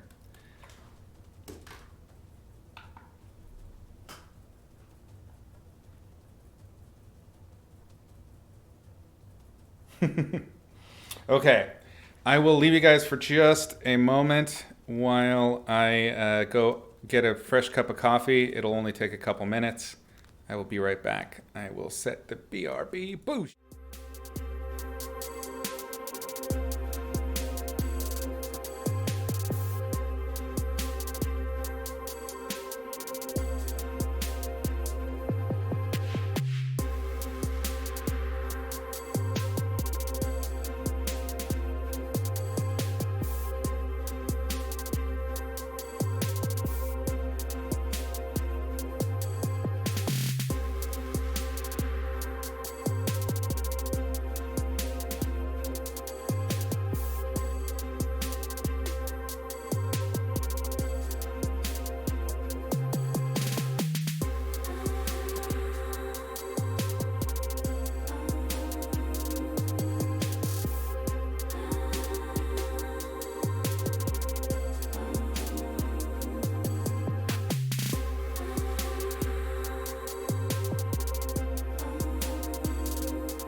Coffee problem solved. Thank you for waiting, gang.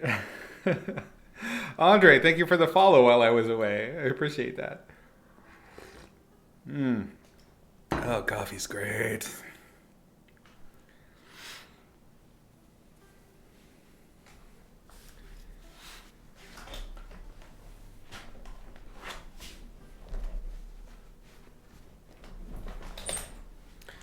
All right, let's get back to our goblin goofball here. Okay, so let's see. You know, I think we're going to start back to front. Yeah, let's paint the sky.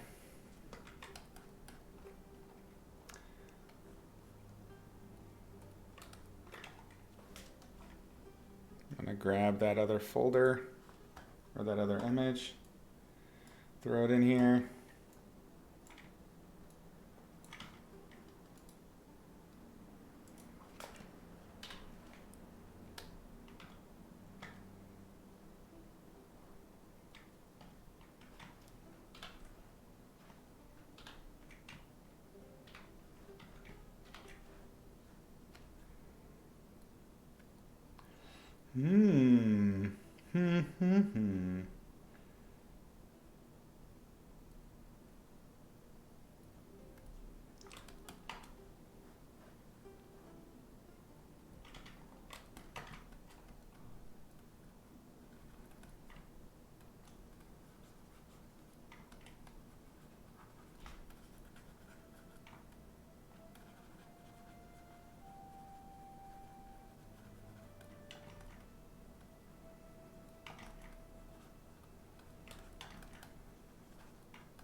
was weird.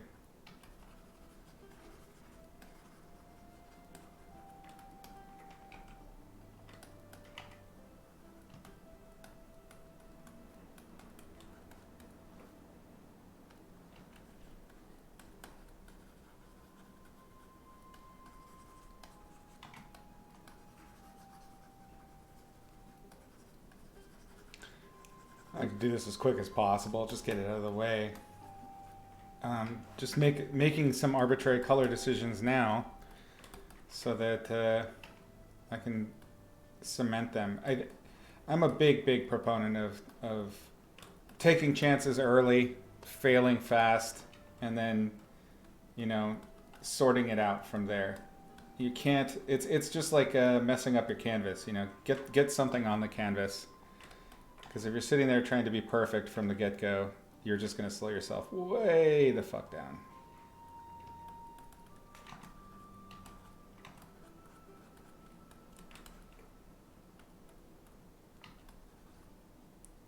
Uh-oh.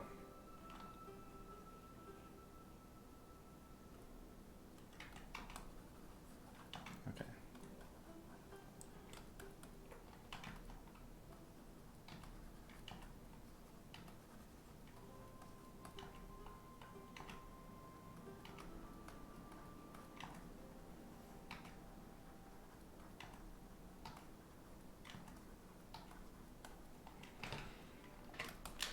So I'm going to take, I think today, in the amount of time that we have left, I'm going to put another maybe 20 or 30 minutes in this. What it'll do is it will take us to the point where I would send this in as a sketch, or, you know, close to what a sketch would be for Wizards of the Coast. For me, how I work with the art directors that they've got there. I don't send in super finished paintings. I don't send in really tight sketches. I know a lot of artists do, and they're, hey, God bless. It's just not how I do things. If I over-render too soon, I won't finish the painting. So it's super important to me to do the Sargent method, where the most clear things that are being illuminated, or enumerated rather, is that the right word? In our painting or in our sketch, is that the light is clear. There's no question about how the light's going to behave here. There's no question about the placement and the mood and the pose of the characters, creatures, or whatever's happening. The special effects are hinted at. I never have the special effects finished. So a lot of the artwork that I've seen that is sketch work for Magic artists is way too far along for a sketch. They also do multiples. That's another thing that really commonly happens, and I only give one. Most of the time I get away with just doing the one. But sometimes they ask for like really big change early on. But that's the good thing about only putting a couple of hours into that initial sketch. If possible, even better, only, you know, a half an hour put into that initial sketch. So if you can keep it under 2 hours, under 3 hours for your primary sketches or thumbnails for your client, and everything that's necessary is communicated in that shot, perfect. You haven't wasted time. You've communicated what's going on. The thing to remember, and I think it always bears repeating with illustration, with concept art, is that this is not about painting, even though it is a painting. It is visual communication. So if you can communicate the thing, boom, you're done. You have accomplished your goal. Communication, number one thing. VizCom.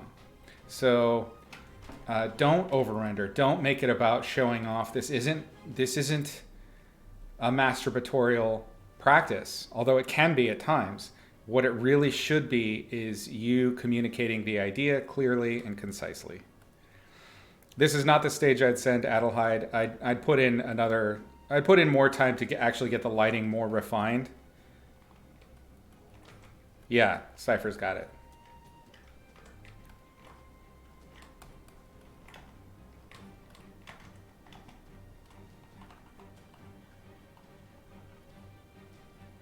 I think this could probably be because we've got, let me undo what I've just done here to explain my thinking. Because we have this kind of almost twilight thing, we might be able to do kind of a little bit of a golden hour shot, which I think would add to that majesty of the scene. So if that's the case, let's go ahead and make this layer, I think even a color dodge on our figure.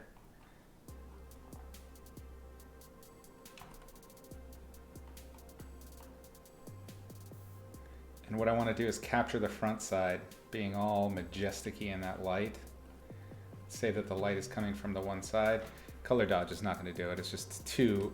color dodge is really difficult to control, gang. I recommend against it almost all the time, and I'm going to stand by it. It's so hard to control. So instead we're doing screen.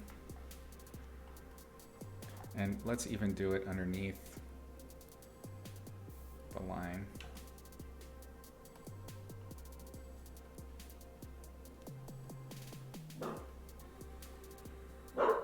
Oba!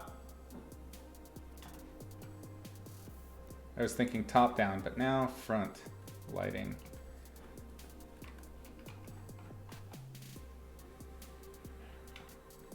We did kind of do some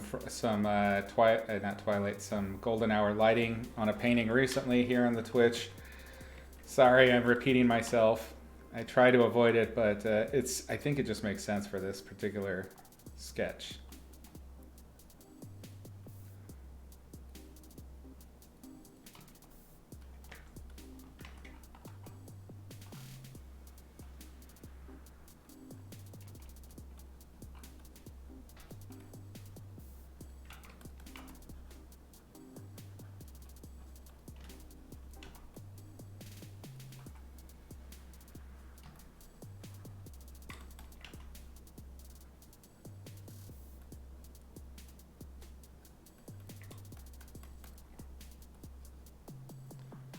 And what I like about this is we're going to see a little bit more of the front surfaces. We need a good cast shadow from that neck meets.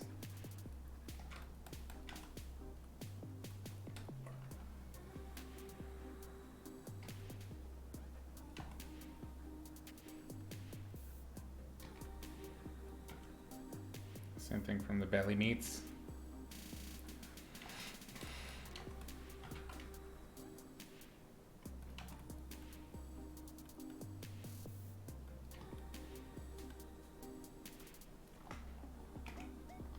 Okay, so if we're going to do that lighting on the figure, we must do this same lighting on the ground plane.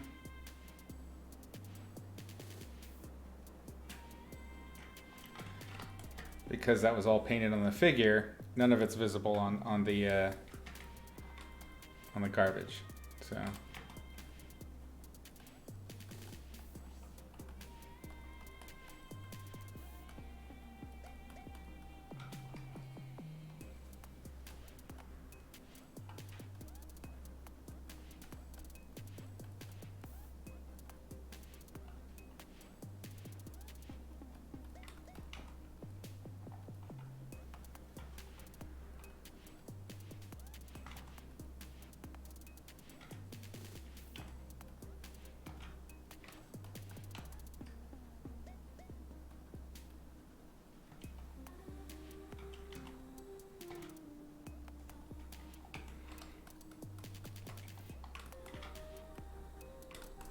Okay, let's copy this to our background. Same thing.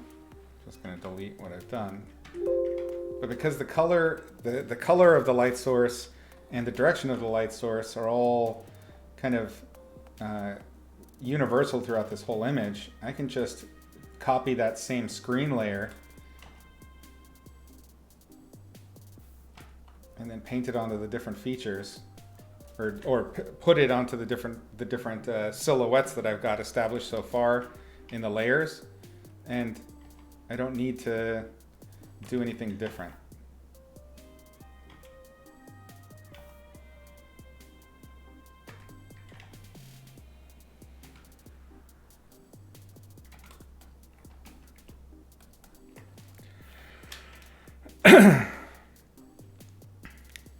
Did they ever return the sketch and said they don't like anything, so I have to do something else? Oh, totally. That absolutely has happened. That's the risk that you run when you try and go commando like I do.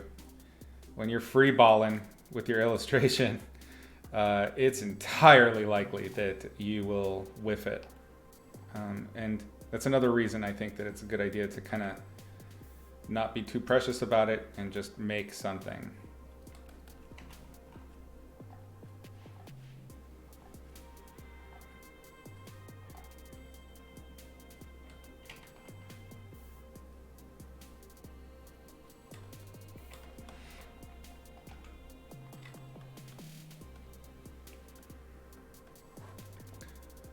Okay, let's get some hints at the magic of the moment. Let's do another screen layer, real dark, real red.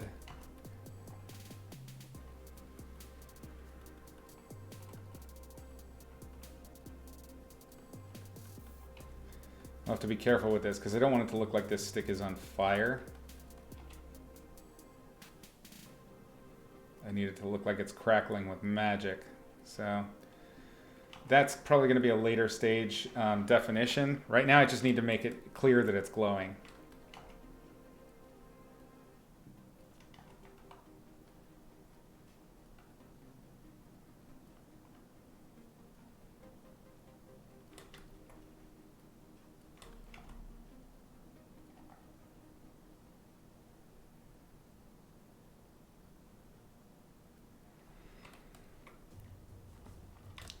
We're going to want to get some of that red back onto the figure. Chan, you got to bounce, but it was a really good watch. Hey, thanks. It'll be in my VOD for a little while, so stop back in and finish it up some other time. And after that, it will probably be archived in the YouTube for, I'd say, a couple of months. Thanks for hanging out today. It was fun. You've rewatched the 3 skin lessons and started on the hand ones. Oh, nice. Thanks. How's that going? Are you doing hand construction or the color stuff, Irina? Calendar? Yes, it's on YouTube. My YouTube is youtube.com/Izzy Medrano. There's a whole playlist of just Izzy on Twitch. So give that a sub, and you will be. And oh, hit the notification bell. That's actually super important. Hit that, and you will be notified when new VODs are dropped of our sessions here on Twitch. I think we went too orange with that. I want it to be red again.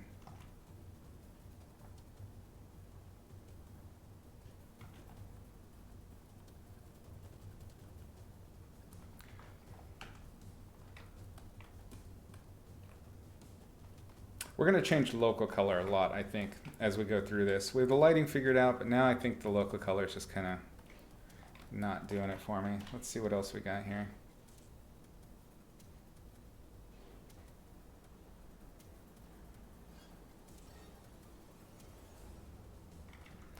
Not going to do it, so let's do...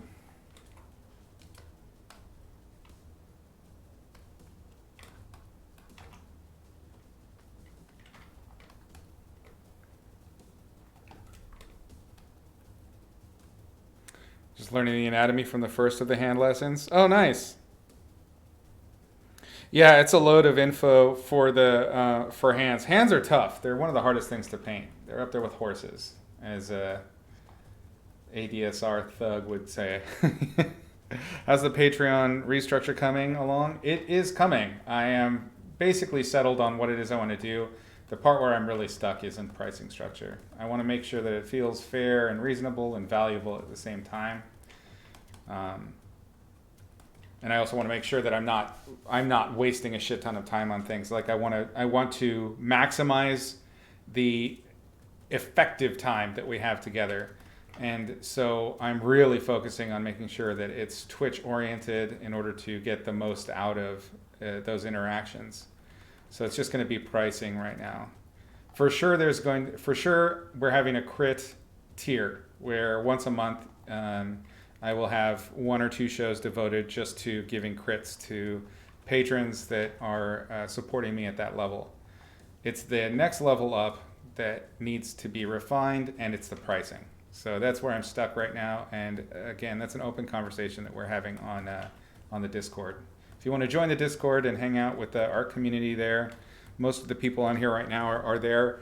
But that's on the link below in the About section. So join up on the Discord, post your art, mingle. We can talk arts, art life, and give each other crits and things like that. It's a very, very cool community.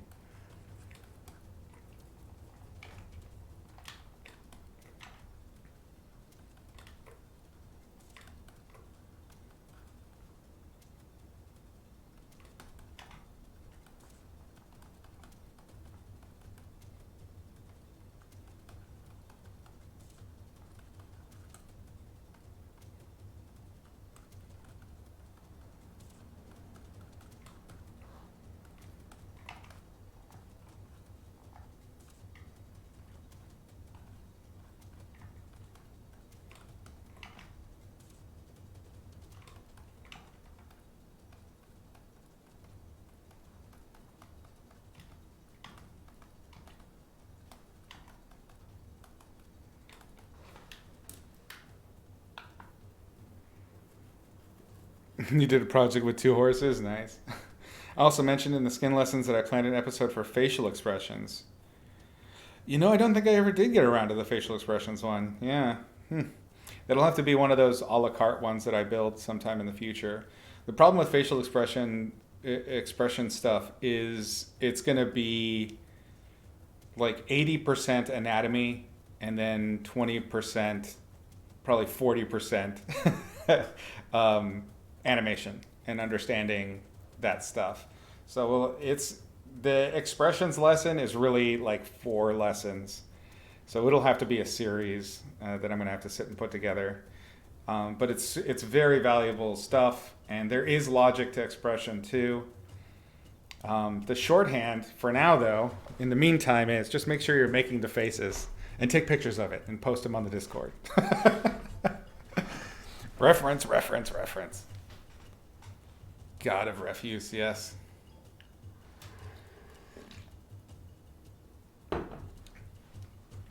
Let's ease up that ground plane just a touch. It's a little over the top. Same thing with our background. I want the figure to be our brightest star, if you will. Now, I'm hesitant to leave it, but I did spend so much time explaining things in the beginning. But this is a good spot because it's very rough. So when I pick it up again, it'll be like, oh, okay, I can build from here. Is this sufficient for a sketch to send into Wizards? I'd say no. I would add a little bit more. God damn it. Fuck it. Let's just do it. Let's just do it. Real quick. Problem is I have actual Wizards assignments I need to finish right now. So I'm eager to get off camera and get going, but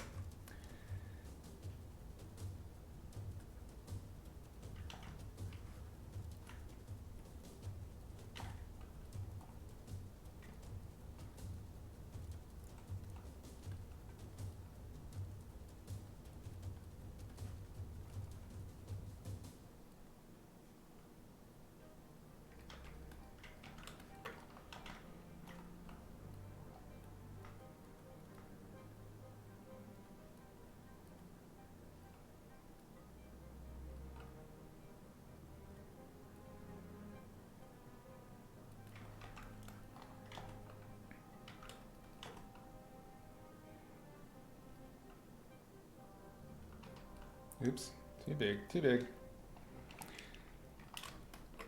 You'll find that if you have a good lighting structure and you've built out, at least a decent and clear color key, that really all you need to do is add in your sort of sketch style accent values of lights and darks, and it will look much more complete than it really is.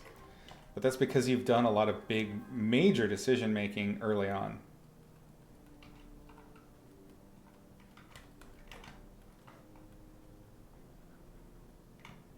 Let's go darker with that. Darker still.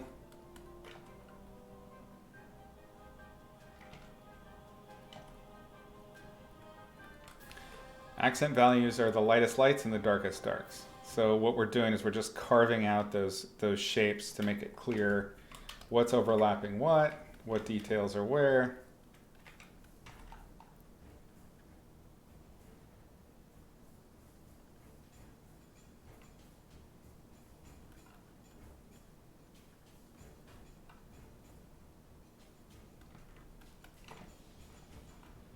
Softening transitions, you know, that sort of thing. We're definitely going to need a nice fill light. That fill light's most likely going to be a big, cool skylight. You're interested if you get time one day? Yeah. Darkest bits will be on the goblin focal point, you get, but darks get lighter with distance. So is it a narrative decision? Actually, I'm unclear on what you're asking there, Irina. Interesting you said your darkest darks will be on the goblin, but darks get lighter with distance. Well, the darks that get lighter with distance are not going to be as dark as the darkest darks on the figure, because they are getting lighter with distance.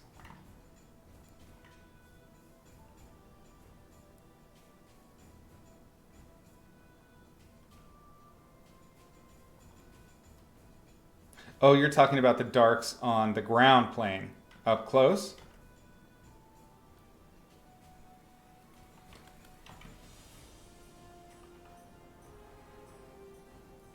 Ah, okay.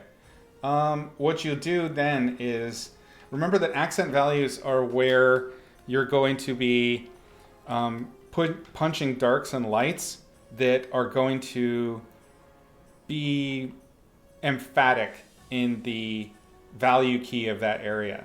You can go quite dark in the foreground, and you can have darker darks even than what you got up here, or just as dark. The key is that the majority of that is going to be dark, like this. And it's not accent values. These values are very slowly gradating. They're very keyed to that area. Does that make sense? So you can have these darks down here, no problem, but they're not accent values like this. That's going to stand out. We want the accent values to stand out in the places where our focal point is living. Does that make sense now? Great.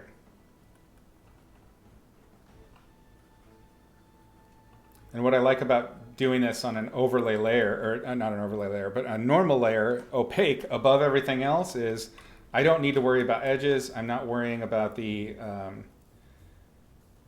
silhouettes that I have established so far. I'm basically just cleaning everything up. And this is great because then when I come back to it, I can take that sloppiness and clean it up. The sloppier the better, because it's not refined. And that's what I'm coming to do when I come to finish.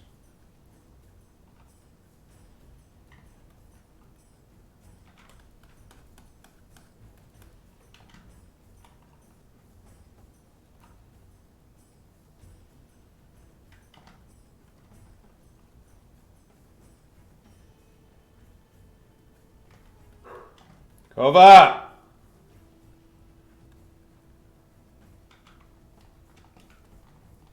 Those are all the same size. Classic easy mistake.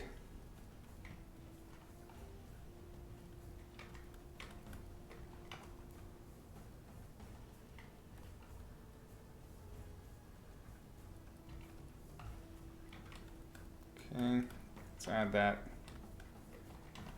We can carve out a little bit here at the hand, I think, because this is going to be an important focal point also.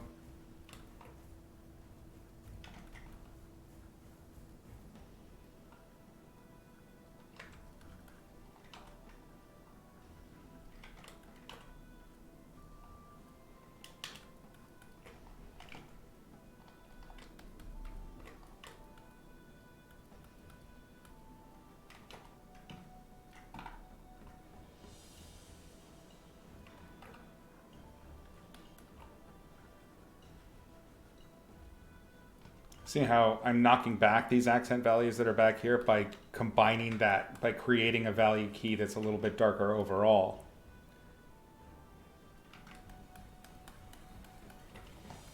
All of this up here needs to darken significantly to help direct the eye to the fact that the light is coming from the front, not the top.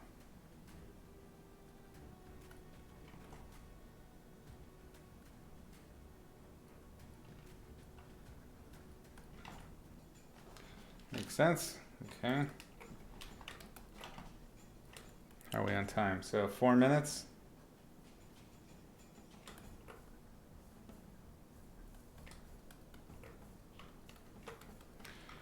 We can really quick, boom, add in another layer. Let's do our fill. Let's actually set this one to screen just to make our job easier.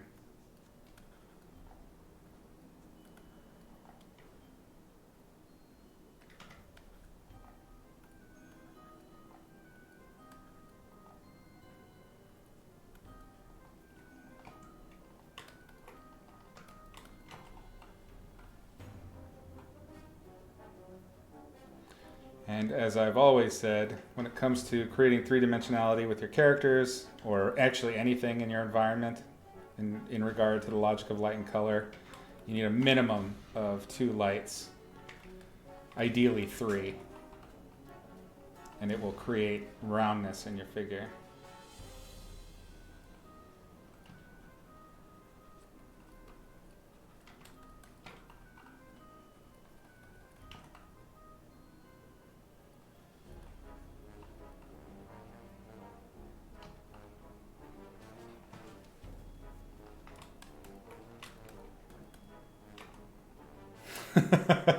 You must have had a scary ass neighbor.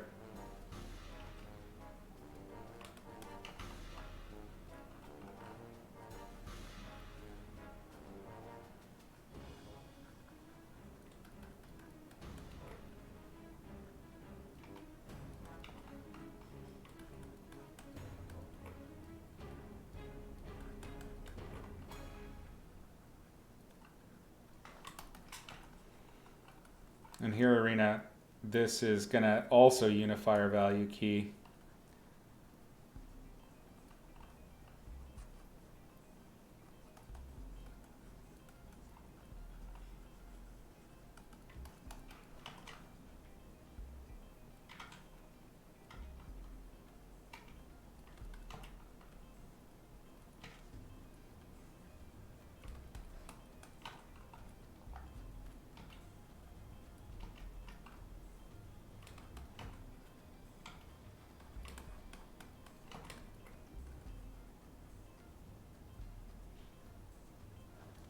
I don't know, maybe more on the bottom actually.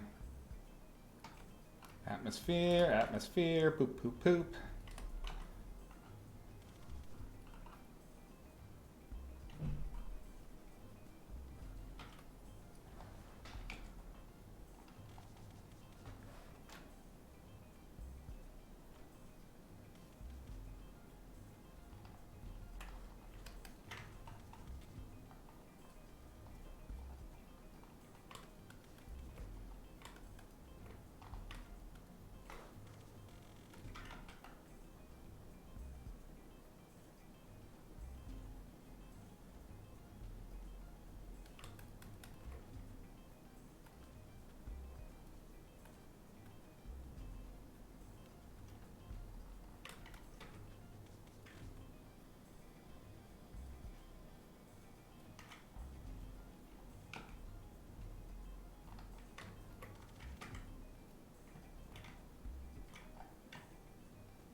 And the very last thing, and this will always be your little coup de grace moment before sending out.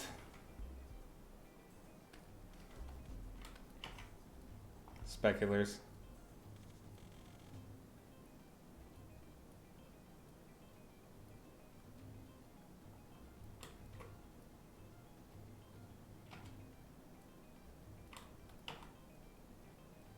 Again, these classify as accent values, and I do save them for last usually.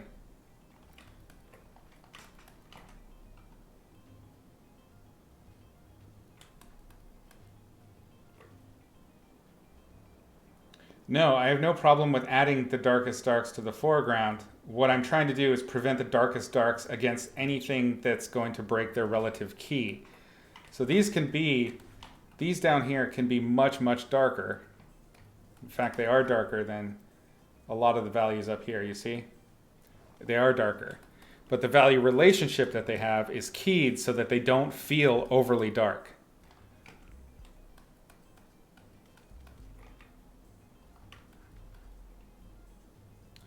Am I calling this one done or continuing next stream? Oh no, this isn't done at all. We're definitely going to continue next stream. What I wanted to do was get it to a point that I would say this is about where I would have it when I'd send it in for a sketch to be reviewed by an art director and say, this is what I'm proposing for this illustration. And then they would give me notes and say, oh, okay, I like this part, I don't like that part. Can you change this? No boobies, those nipples are too big. Stop giving us giant nipples, Izzy. Izzy, please stop with the nipples. Holy shit. That sort of thing.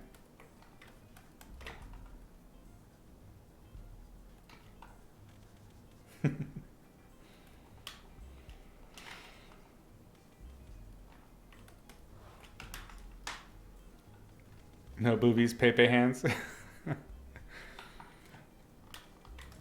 It's just me and nips thing. It's true. I got a problem. Free the nip. I think it's absurd.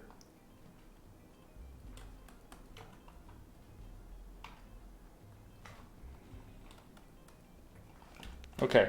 I honestly think this would be more than sufficient. It has color information, it has lighting information, it has the character. This is sufficient, in my opinion, to be a sketch to send in. And we got it done in an hour and a half or so.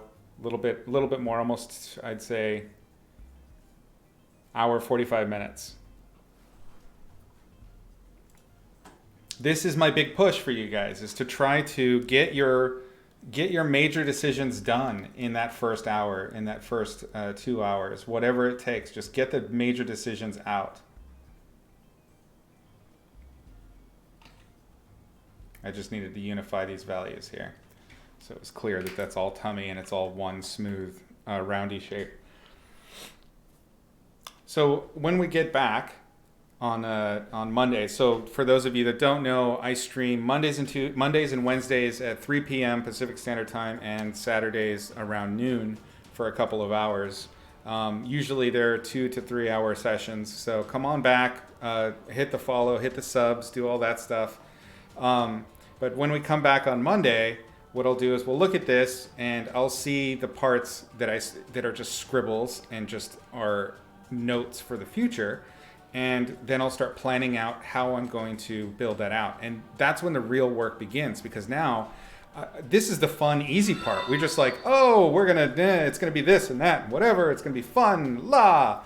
When we get to the next stage, then I have to start actually making that shit make sense. And it can't just be scribbles anymore. So I have to go in and I will start from the background painting up to the foreground. And I'll start with the sky and I'll clean up the local values. I'll clean up the shapes. I'll add clouds or whatever it may need and edit it so that it supports the rest of the illustration better. It might be more of a vignette. It'll probably be a lot less saturated when I go into the future, so that go into the painting in future, so that the foreground goblin, even though it's kind of these weird oranges and grays, will be the most saturated thing in the shot, because he is our hero of the scene. Then I'll go in and I'll have to paint that background, which I hate doing, but I'm meant to paint a bunch of stones and a bunch of archways and little bits and greebles to make the environment look realistic. We may even have to pull up a little bit of our reference for Ravnica in order to get that to feel more like Ravnica, because right now it's very animation-y, and they would definitely say that in the notes. They'd be like, your shapes are a little bit goofy here, maybe look at the ref. So we're going to do that. Then we'll paint maybe some mid-ground stuff that's between our foreground figure and garbage pile. Maybe there's more garbage piles in the background. I don't know. Maybe this is the landfill of the whole kingdom and he's the king of it. And then we'll have to define the garbage on the ground. And then finally, always the last thing that I paint is my focal point, which will be the figure and the stick and whatever details I need to add to the figure. Because the figure right now is boring. It's just a guy in a loincloth, basically, and I want to up the sass. Maybe he's been decorating himself with garbage, so he's got some kind of garbage armor like we talked about, or a garbage crown would be fun. We'll get into that stuff. But for now, all the most important information is there. We have color, we have lighting, we have staging. That's what you need for a decent thumbnail sketch. So we zoom it out. We can go black and white. Everything is there. Kova, enough! Everything is there to communicate to the art director what needs to be seen. This is the promise. I'm going to do something that's along these lines. This is close to the finish. And when you get to that finish, let's pull back up our Gutter Snipe originals. So here's my sketch. Once I got to the finish, here, it's not terribly different. It's quite close. I've changed the framing a little bit. I've added more of the background. See, this one didn't even have figures in the background. And then I rendered the shit out of it. So that's, the promise is all there in the beginning. Then you deliver at the end.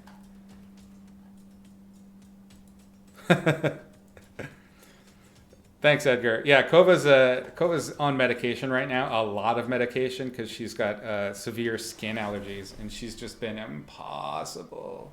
And technically, it's illegal to choke the life out of an adorable little puppy. But yeah, maybe I need to move to a country where that's okay. We'll see. I'm kidding. I would not hurt the dog. I paid hundreds of dollars for medication for her skin. So she's very well taken care of. And hey, plant.jpg is still alive.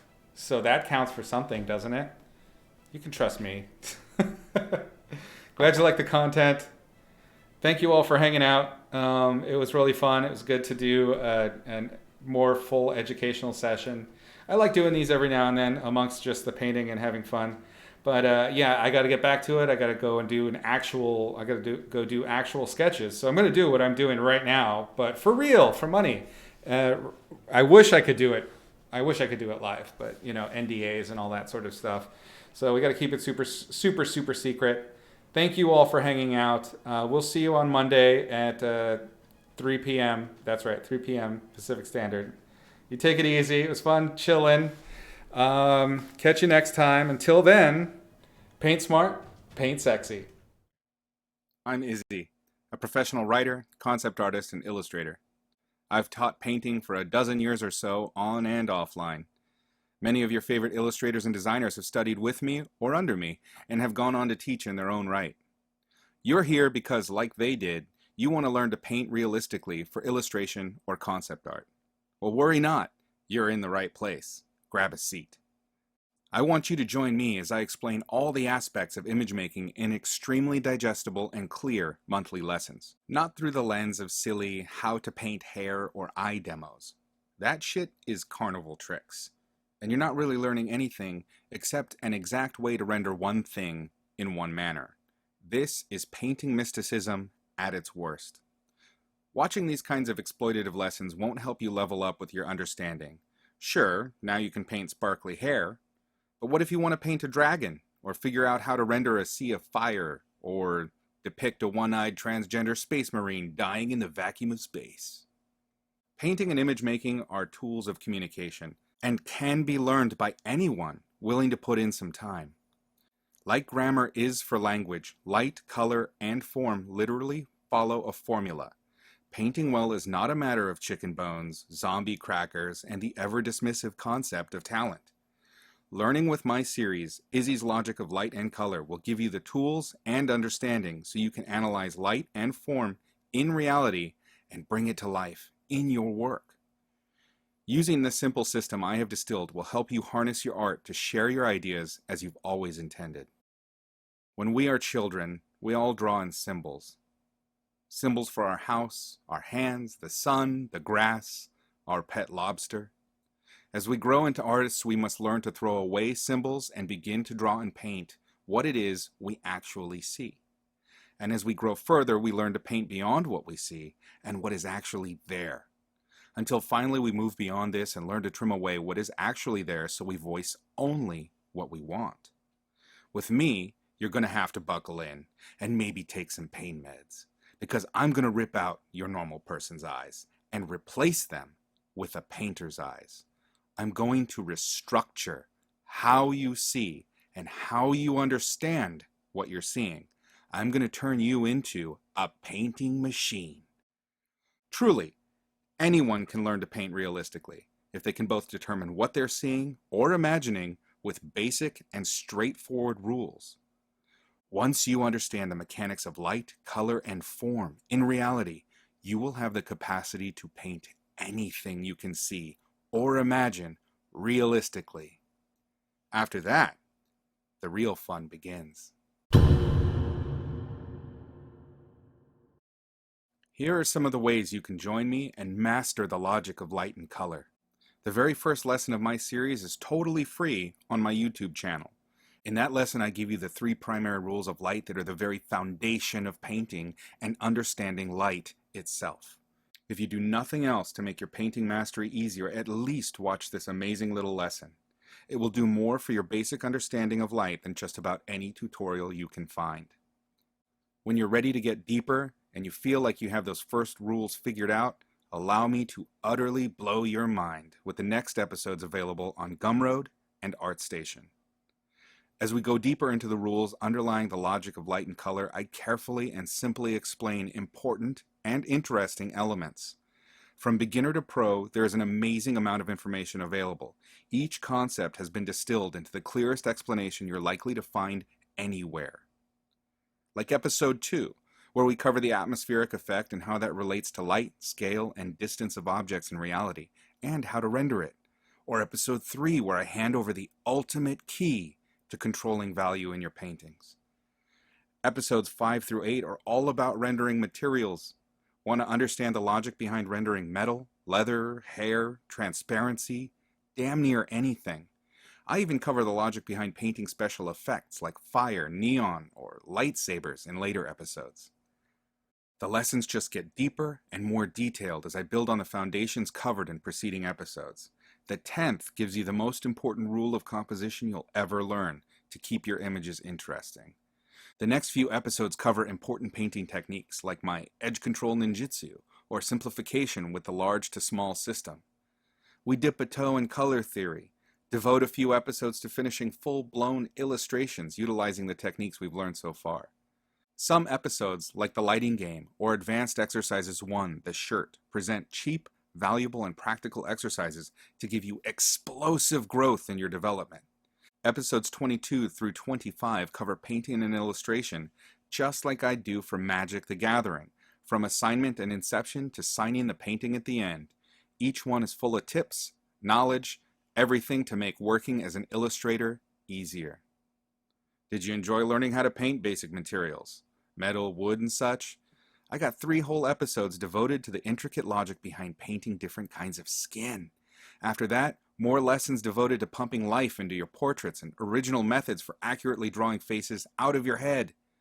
From fundamentals to photo bashing, Gumroad and ArtStation have every lesson I create available for purchase a la carte. But here's an even better way to learn with me. Stay current with my latest lessons on Patreon for the lowest price available.